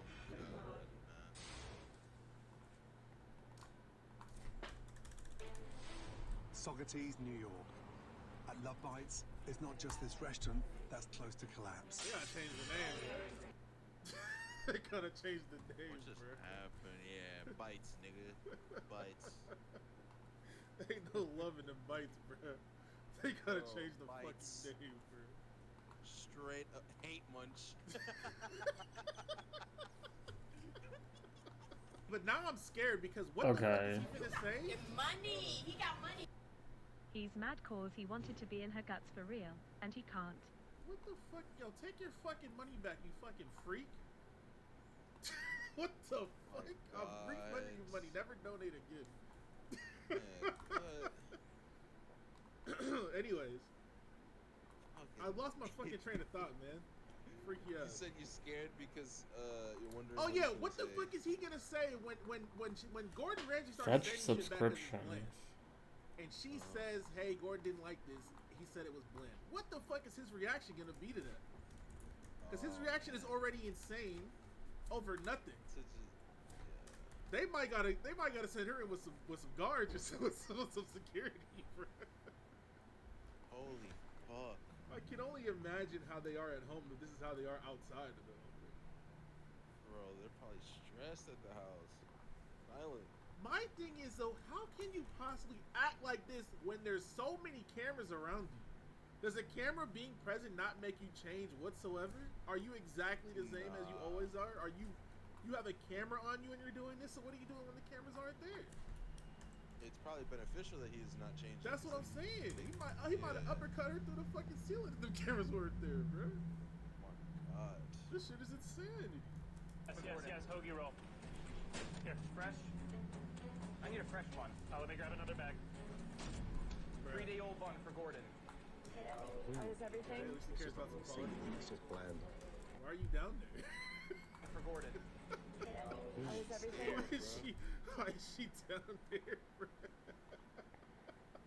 It's just bland. Why did you buy this? He's a narcissist, bro. Get out of there. Yeah. This is Run for the textbook, bro. hills. He's nuts. Oh wait, what is this? Okay. Run for this. God I didn't damn want this Himalayas. business, Gordon. This was Chris's decision. But when he bought the business, it was just too much for him to take on alone. So then I had to quit my job and come here. Oh, nah, he ruined her life, bro. Her life was hard enough already. She got 18 feet of intestines missing. Now she in debt. She had to leave her job. Now she in debt with this abusive man. Okay, but if it's okay, but now it still says the up. Okay. Job to go work with this nigga and he doesn't even apologize for the abuse. And they losing money, bro. She broke now. Yeah, you might, teleport. Go back to the city. Leave this. Upstate's terrible anyway. Just go to the city, bro. He going right to the apparatus. They gonna put him in the device, bro. They gonna put him in the thingamajig. The doohickey. The whatchamacallit. And have you set a date for the marriage? I mean, No. engaged for 6 years. I don't know if I really want to marry Chris. There you go. Get up out of there. You don't want to marry that fucking guy. He's a fucking bastard. Yeah, here. Hold on. Put that man in the thingy bobber. After everything, like how he. Not on an island. Okay, but what do we think about the hat though? Yeah, I'm not handling prorated. Or is that shit kind of goofy? Like I'm really jumping back and forth. You feel me? Like, damn. All y'all think it's trash, bro? Niggas also, I feel like it might be kind of saucy with the right fit on, bro. With the right fit on, bro, might be kind of decent. You know, I'm the hat connoisseur around here. Yellow is what throws me off. It's more like a, yeah, I guess it's something yellow. I'm gonna wear it next stream. Bro, I don't know where the fuck you got that shit from. I need your help. It's hard, this business. And it's absolutely turning you into a guy that you do not want to be. I just want to be better, and I want to be happy. You need help. First thing tomorrow morning, you and I are going to see someone and open up. And you have to change your behavior. I'm feeling so scared. But the question is, how do you get what you need in a way that people can receive? And look, the foundation of that is, how do we take care of ourselves? After talking it through with the therapist, I just need to realize that I really need to have a different approach on the way I handle things. I thought it was everyone around me, and now it's just kind of realizing that it's me, and it's who I become when I'm on the kitchen. So I still don't know about this feel like webhook this is a great one. stepping stone to get my mental health back up. No, what we need is some conditioning, right? The moment you yell, your mom needs to come up from behind you and smack you with a frying pan. Shut your ass up over there, yelling this shit. You know what that does? Teaches you the consequences of your fucking actions, bro. Instead, they're saying, oh no, poor guy, my bad. I didn't know you were angry. And they just fucking take it every day. One of them just needs to disappear out of his life so he fucking wakes up, bro. You can't talk to people like that all the time. On track. Have no repercussions. Oh wait, hold on. Love Bites, the renovation. This one's not used. This restaurant was always Chris's dream. There's no fear there, so, you know? while Tess takes some time Typically, if you mistreat people, they disappear out of your life. There's no fear of that happening. He doesn't have a reason to stay. to herself, he's arrived with his mum Donna to get a glimpse of the new and improved Love Bites. Save subscription. Wow, it's beautiful. Welcome to your new restaurant. Oh my god. Oh my goodness. I've injected love into the dining room, making it less brunch cafe and more romantic restaurant. This area is known for its stained glass, and now we have a partitioning that feels so much more welcoming.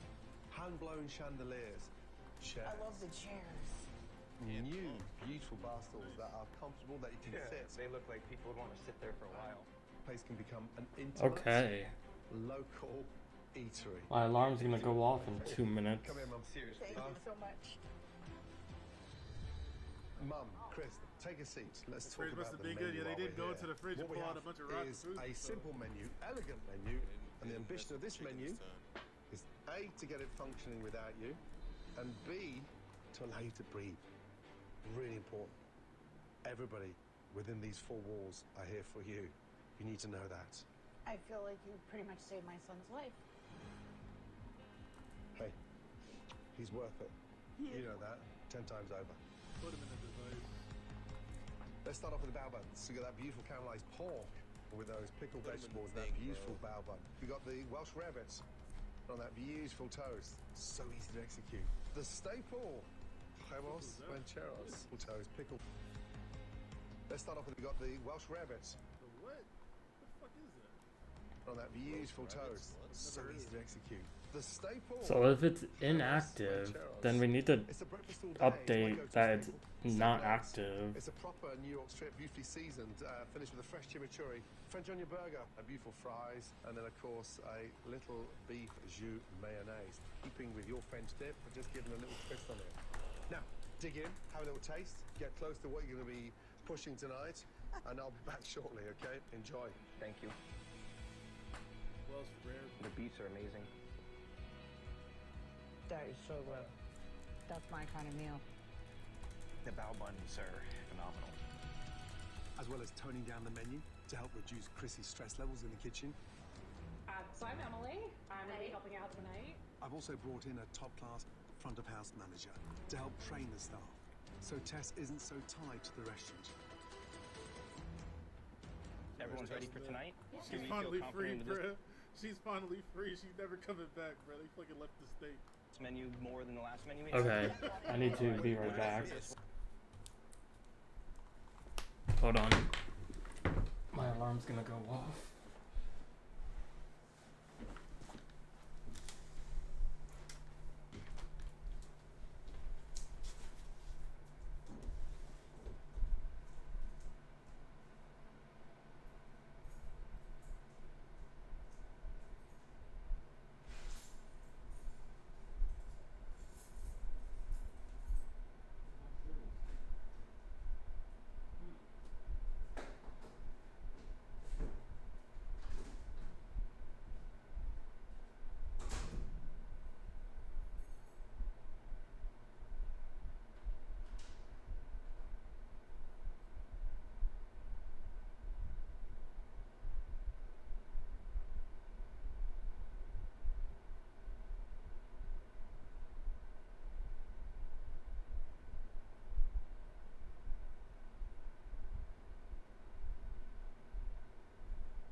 back. What is up?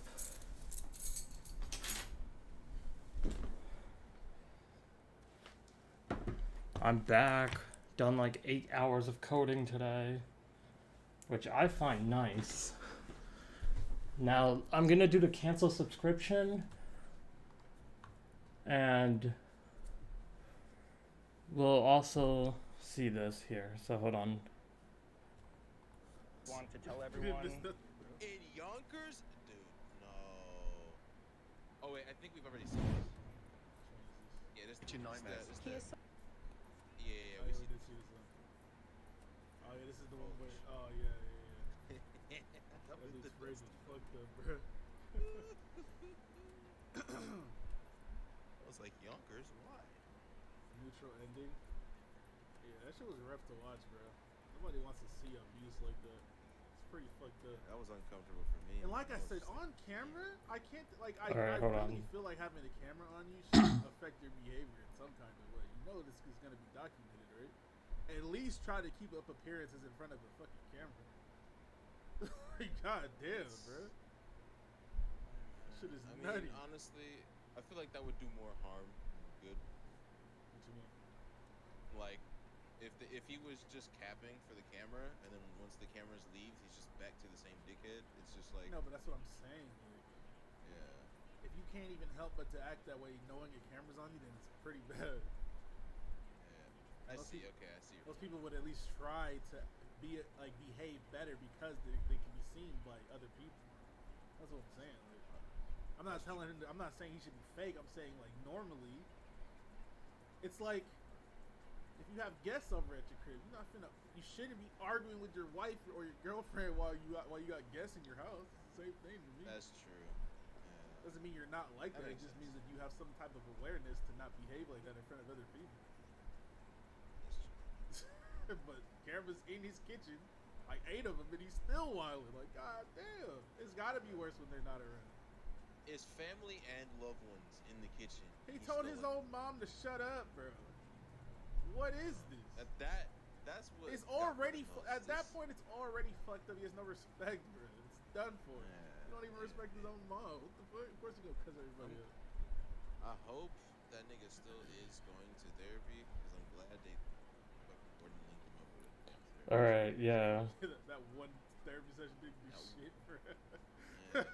That singular. I hope therapy they linked session. him up with an actual one and not like an actor. With a script. Because they did say they closed the shit and they're just focusing on them, so I'm hoping. They did, see, bro. Man. Shit was hard to watch. I had to step away. I had to fuck. Yeah. You get the fuck up out of here. We're gonna raid shiny peso.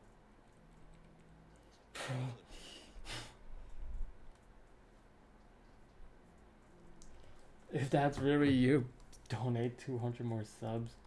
That's wild. You know, actual therapist would let anybody film a nanosecond of that. Yeah. Yes, sir! Time to focus. Start pushing that button. Bro. My flavor All right. is so good. This dish does show my potential. I'm hungry for it. Like, I need that. Let me see. Up like that. That's Why too does this easy, man. That's too easy. I'm not taking it. I'm not taking it. That's too easy. I can't. Crunch, you better stop. throw I new see what error. you just said, bitch. We can't. Nobody in the chat. No. That's too easy. That's way too easy. We can't take that low-hanging fruit. That's way too easy, bro. We're letting that slide. That's the easiest layup ever. I can't do it. I can't. That's way too easy. It's way too easy. It's way too easy. We gotta ignore that he said that. Even though I'm gonna go back so we can hear. Okay, but if status does not go we canceled. gotta let him slide. That's too easy, bro. This dish does show my potential. I'm hungry for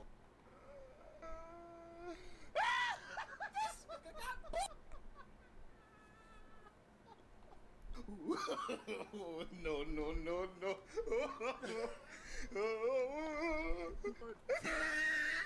Oh, but the subscription ID. Hold on. my god. Wow, I'm embarrassed. Bro, look at the floor, bro. What is she doing? That looks so disgusting. Who does that? Who just throws shit on the ground like that? I've never seen this ever in my life. But all I know is that right now, Astrid, you've got to focus. Not to have people that clean. What?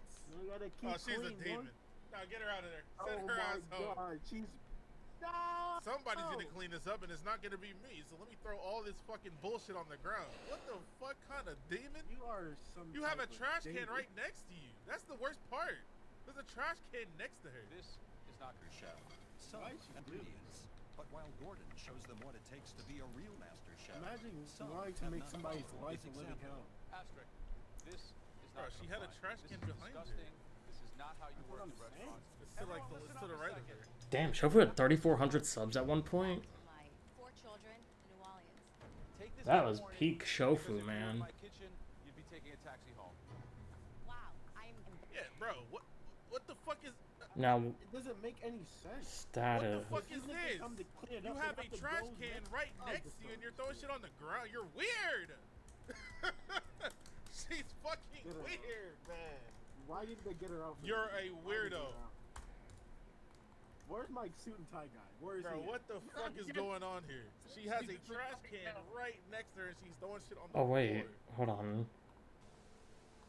I'm making a I mind my strawberry business balsamic wherever I cake go. with a honey mascarpone Not icing in included, between. I'm food. calling it a strawberry tall cake. Who's gonna screw up tonight? Why Leslie? Because he likes to flap his jaws and not cook so much. So he talks too much and Talks doesn't too produce. Oh my Good luck. Thanks so much. Where is that been coming an from? episode. How do you know that? Perfect. Bully chat niggas. 60 Y'all on the minutes internet. gone. That doesn't count. You've now You just got turn your computer 30 on. minutes to go. What Tyler the Creator I've said? never said anything to you, Elizabeth. Never once. Close your laptop and walk away. Let's get ugly. You don't know where the hell I've been. You're going. Live in Malibu. You want to know why I live in Malibu, sweetheart? It's because I worked my ass off. You know what work is? Status. No. I got where I got because I worked. I know. Oh, I work so hard to Monday. get where I am. Obviously, you're Nah, bitch, you was talking shit first. You shut your goddamn rat ass mouth. Nobody told you to talk shit to him. He was minding his goddamn business. You over there talking shit. My The man fuck? had every right to say what he All said. right, of course he gonna turn around and say some shit. The fuck up. He's 56 years old. You don't need this shit. and you don't. Go on to me about where I live. Figure out how I got there. Earmuffs. I work. You want drama? I'll give it to you. But how come this doesn't work? I hate women like this. I hate people like this in general. I've never even spoke to this So girl. And annoying. they say all I do is talk. Because I talk to other people and I don't talk to them, they're jealous. Here's the thing. The oldest, one of the most mature, start showing it. I apologize. Pull this back. I'm sorry. Apology accepted. Nah, fuck that bitch. What kind of shit is that? He didn't even say nothing to you. He wasn't mean to you. He didn't say like, what the fuck is your problem? Nah, fuck that. I'm tight. That's not something I would do, but I got no problem with him doing it. Why the fuck wouldn't he say something? You got a problem? Like, well, what's your problem? Right. Get that hoe out of here. That's crazy. User ID How's work. the big meatloaf? It's pretty good. What's the blend?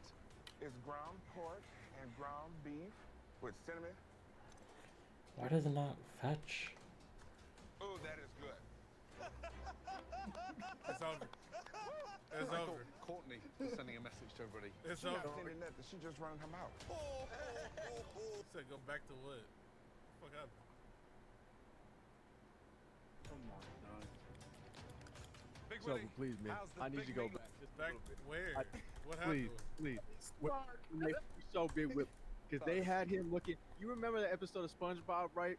Where Plankton and Mr. Krabs switch places, and Mr. Krabs Undefined. Krusty Krab naked as shit, trying to steal the recipe. Right? They had that exact same angle on this big ass motherfucker. It was crazy. It's pretty good. They had him walking up It's ground Where? pork and ground right before beef. Gordon walks up. It was go back. Company might meet It's with bad. some BGC.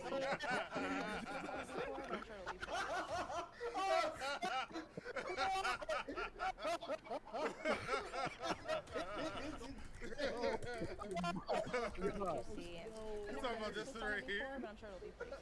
The exact, yes, that's it, bro. Why they had that angle on him? That's the emo dog. They have never had that angle on anybody. How's the big meatloaf? Who had the camera on the floor, bro? Why? That shit does not make any Why sense. he's angry? Honestly, I don't bake a lot, so I want to show the judges that I think Just I'm take What? your ass home already, that I'm man. not your average. If user ID. She sucks. What is that on the side of your neck? It's blueberry. Okay, I don't understand why she's there and not making So soup clearly for the challenge Incredibles. was tailor-made for you. So, Who do you want to take out of the competition first? Honestly, I want to take Courtney out of the competition. Why? Maybe because I go to high school and I deal with a lot of fake bitches all the time. What? How did we get What? here? Nah, she's How the did goat. we get She's here? the goat, bro. Fucking team. Nah, Goated. she's real as Goated. fuck. She is real as fuck. But Tell him, then- tell him. Goated. I had to join, bro. She is real. How did we get here? I never heard in the show. She's going though. She right I'm though. sitting over here trying to chill. She's goated. She a demon goat. underneath that damn French you putting on. She would not let Goated. anybody get away, bro. Humans don't have beaks like that. She Straight up. I can sense something He from said her and it I don't like straight it up very too. much. Do you think you can take her out? I definitely think I can take Courtney out. But if I know status, then why is the status not? Which of these three items are you going to Now Why is you're it on her ass. undefined? Snap you on your ass. These fake As it should bitches. be. Hey, how you think Courtney felt when she saw this episode at home, bro? I hope she was crying. She was probably mad as hell, boy. I hope she was back there eating worms with her beak ass, bird ass looking bitch, getting mad as fuck. I'll choose. Oh wait, hold on. What is that? Pasta? That shit look like trash. You good? No, Oh no. I messed up my pasta dough, and there's nothing Yeah, else you I can. did. Look at that shit. Yeah, the fuck you did. Fuck you with that. That's Play-Doh, not pasta. Ew, oh my terrible. god. If you lower your mic volume a bit and turn up the volume on the stream, no, I'm not doing none of that. We're gonna have to hold this up. Now, speaking of holding up, look at that damn pasta though. That shit look like fucked up Play-Doh.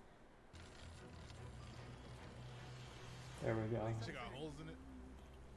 You good? No, Now canceled. I messed up my pasta dough, and there's nothing else I can do. Do not give up. This is pretty much over for me. Thank I God. know that the dish is gonna fail. and I'm Crying in ready the to interview. Oh Look at her pasta. Oh no. First of all, she crying in the interview after the shit already So happened. then, Second of all, look at her pasta though falling apart. work, and I don't want to finish it because it's gonna be a disaster. it's gonna ask me to log in. Throw in the towel. What is she doing? Bro, she's been going through it. She almost passed out before. Oh no. Elise, how you feeling? You good? No, Oh no. I messed up my pasta dough, so oh, but it's it pretty much over for didn't. me. Do not give up. Why is it messed up? It's too dry. I don't know how to incorporate more liquid into it. I do not know what I did wrong. Well, it's like slightly breadcrumby. Yeah? Yes. You cannot give up now. Okay. Okay, but this should. What is Okay. this? Oh yeah, see. What wait, is hold this? on. This ain't even coaching no more. He playing the game. This dude really. He picked up the doing her work for controller. her. He put the jersey on. He's in the game. What kind of shit is this? I did not expect that. They're all gonna hate on her because of this. Yeah, absolutely. Come on, Lise, you got it. There's something to salvage in there. How you gonna get the judge to help you? No more flour. No more. We don't give up. What kind of shit is that? He just made a How's that He doing literally how? helped her. He helped, bro. She would have been done for. GG. Give up Like, now. Okay. Okay? Okay. Come on, Lise, you got it. There's something to salvage in there. Thank you, chef. No. No more flour. I feel like he wouldn't have done this for anybody else. maybe he felt bad because she almost passed out and all that. We Like, don't give up. I'm sorry, chef. Thank you. Continue with that. I'll get back on it, chef. You can do it, and you're not going to throw the towel in like that. Okay. There you go. You take over the rest. I will. Thank you. That's What? crazy. Why is it not fetching? That's crazy. I should fade as well. This Why is not? like you fucking up on a test and your teacher coming over and fucking helping you out, and but not Right. just helping you out, In front of the whole writing class. in the answers for Gives you. you the answer. This is like you taking your final and somebody walking in and be like, "Hey man, what's wrong? I forgot how to do this." And your teacher sitting down in your desk and writing in the answers. Look, all you had to do was do this. Do the work for you and everything. Like, what the fuck is this? That's crazy. Let me show you my work too. I mean, I would get like a suggestion or something, but he really did the whole. That's what I'm saying. A suggestion. A suggestion, maybe a hint. He really took the fucking roller and did that shit for me. He said, "You know, I know you can't do this right, so let me help you real quick."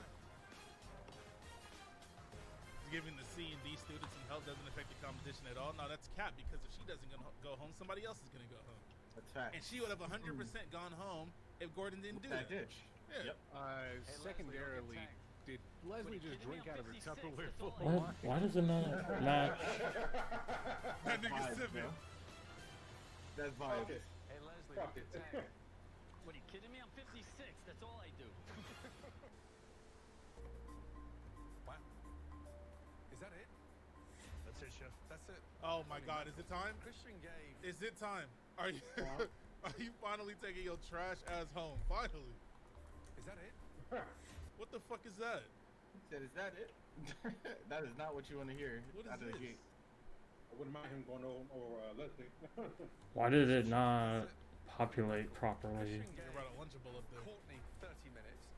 Did you give Cutter 10 minutes? Oh no, bro. They roasted you to start? It's an artisan pizza with a basil, oregano. Hold on a minute. That ain't no goddamn artisan pizza. You lying son of a bitch. Hold on. Nah, Shofu, keep in mind they haven't even tasted anything yet. They're doing all this before. Because they can fucking see their eyes work. Describe the dish, please. It's an artisan pizza with a basil, oregano. Hold on a minute. Just let me interrupt you there. An artisan pizza. Oh my God. That's what the menu says when I go to the Oh pizza hell restaurant. no. They call them artisan pizzas, and they list all the different pizzas. Artisan pizza. No, but I don't know what else to name. Yeah, my name's Gordon Ramsay, not Stevie Wonder. Oh my lord. Oh my God. Where the horns at? Where the air horns? Fatality.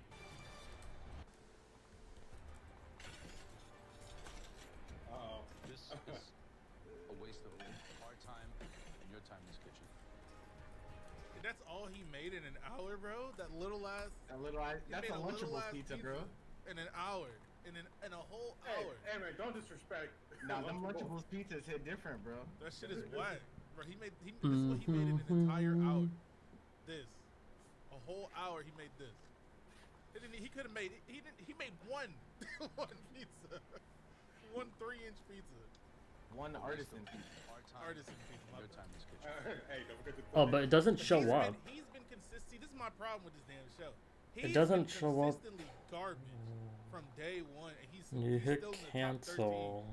7 people, no, more than 7 people went home before him. He's been And carried. he's garbage. Granted, those people were way worse. but I thought it tasted good. It'd definitely be a pizza I would order. Yeah. That shit busted. How would you rate that? About an 8. An 8. That's Oh, literally 7 points too high. Oh my God. Bro. Why did not show a button there? Why did you set him up like that? Oh my God. Oh no. Fatality. Cancel. Oh my god, I didn't expect you to say that at He all. really did it to him. That was worse. He really did it to him, bro. Oh my God. It didn't matter he what gonna he recover? It didn't matter what he said. It didn't matter what he said. It didn't matter bro. what he said. It was over. That's why it's messed up. Nah, he got set up. He got set up. That was a booby trap. Someone's going home Pure tonight. and simple. And a He tomato said you soup with a activated my Friday trap on top card. doesn't float my boat.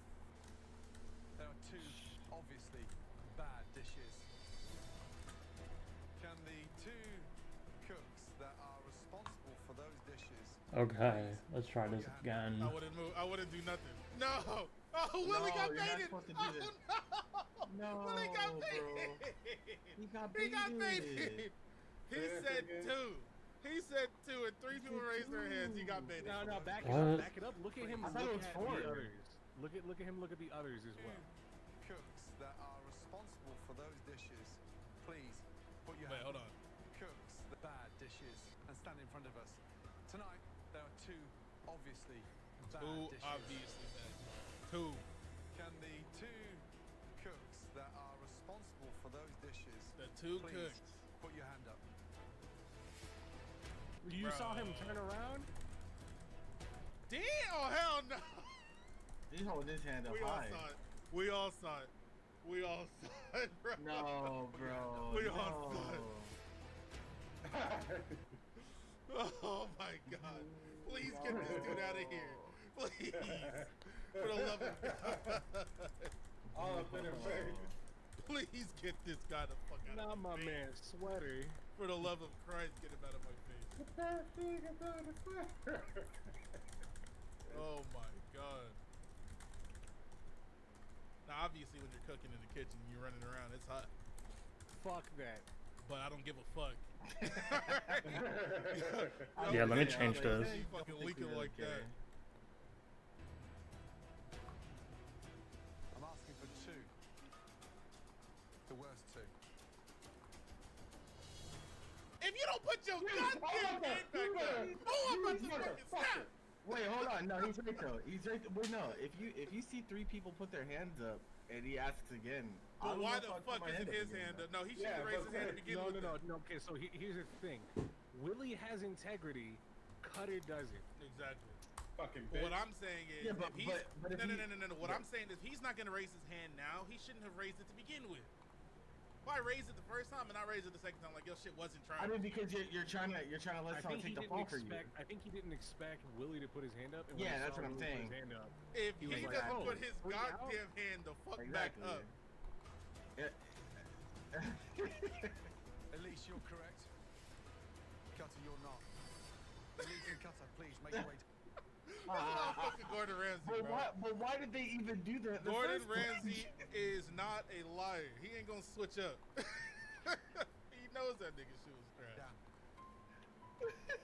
I just wanted to see what you do, head ass. But these two are in a league of their own. They need salt. Come on, yo, you guys gotta start tasting your man. I told him. What do you mean told him? Just help him do it. He said he had it. No, you both got it. It's not if he had it. Christian, we got it. We got it, Christian. Okay, it worked. Turning up so hard for him. He really started yelling out of nowhere. Did they cut something out? Except one.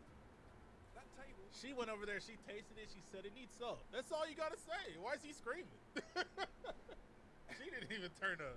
She didn't turn up at all. Shit. I can't remember She's the team captain. She didn't turn up at all. And this bitch ass nigga Cutter in the back, man. Yeah, I told him, man. He'll shut your ass up. Leslie and Arrow were just doing their shit. So, somebody took a panna cotta off my tray. I originally put in 3 panna cottas, and as I pull my Okay, it tray works. out, there's only 2. Okay.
Yeah, I'm gonna end my stream there. We pretty much got it done now.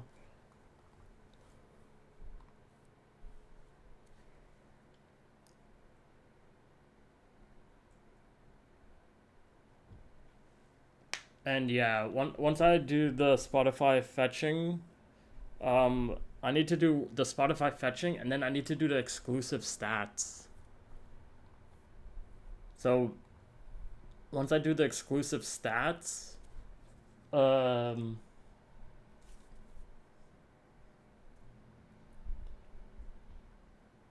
I do the exclusive stats, I will be able to make this go live. So I need to do three different things here.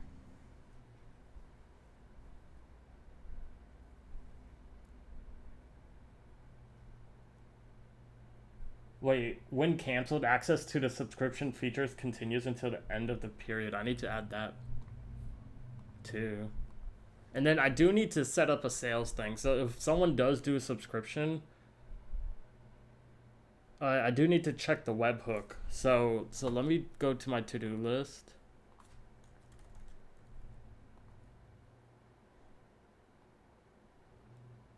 So that is far from what I did. What the hell? PayPal subscription setup. Done. And then I do need to do this, but that's for another time.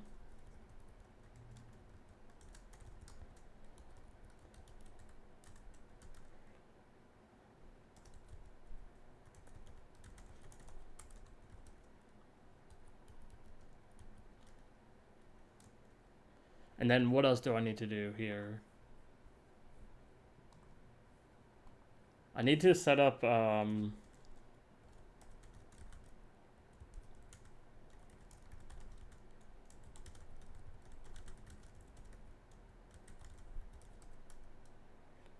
then should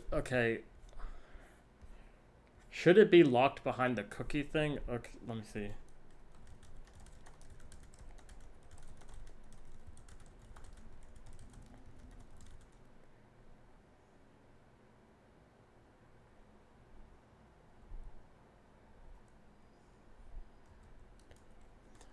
Oh, I do need to, okay.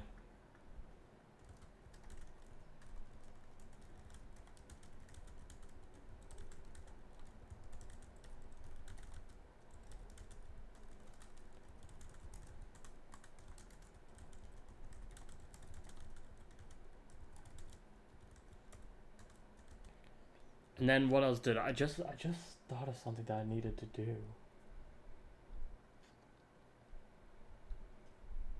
Oh yeah.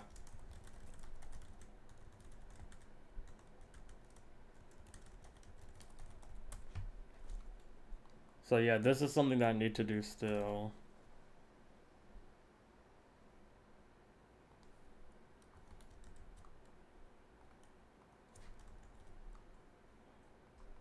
Search type, I'm pretty sure we don't need to do.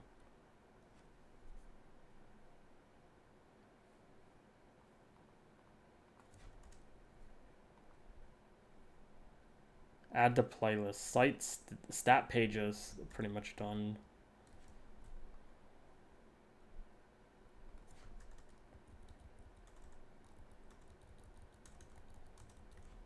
So like this. And then there was something else that I wanted to do that I forgot.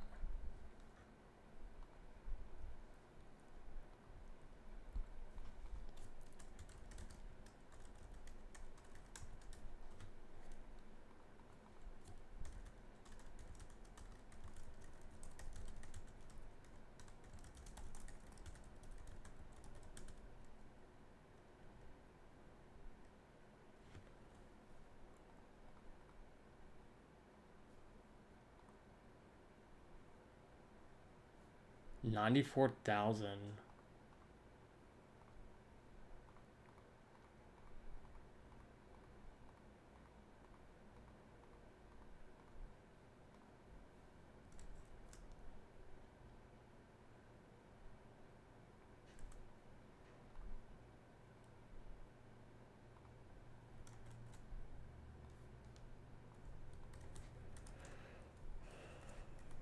Hold on.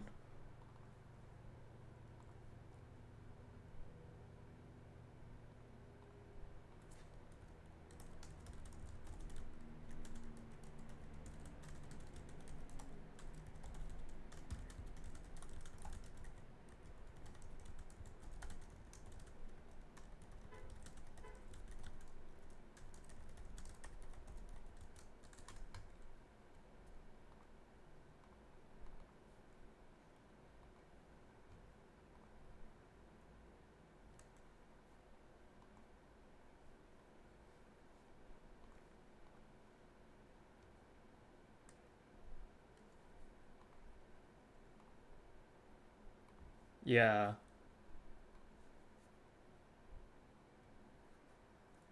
So, oh yeah, and then let me, okay.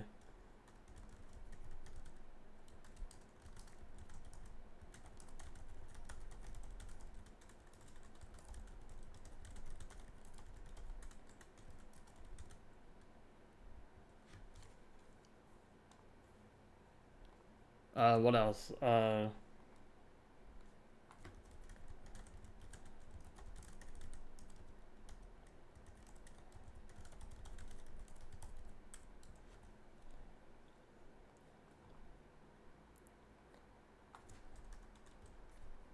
Yeah, and then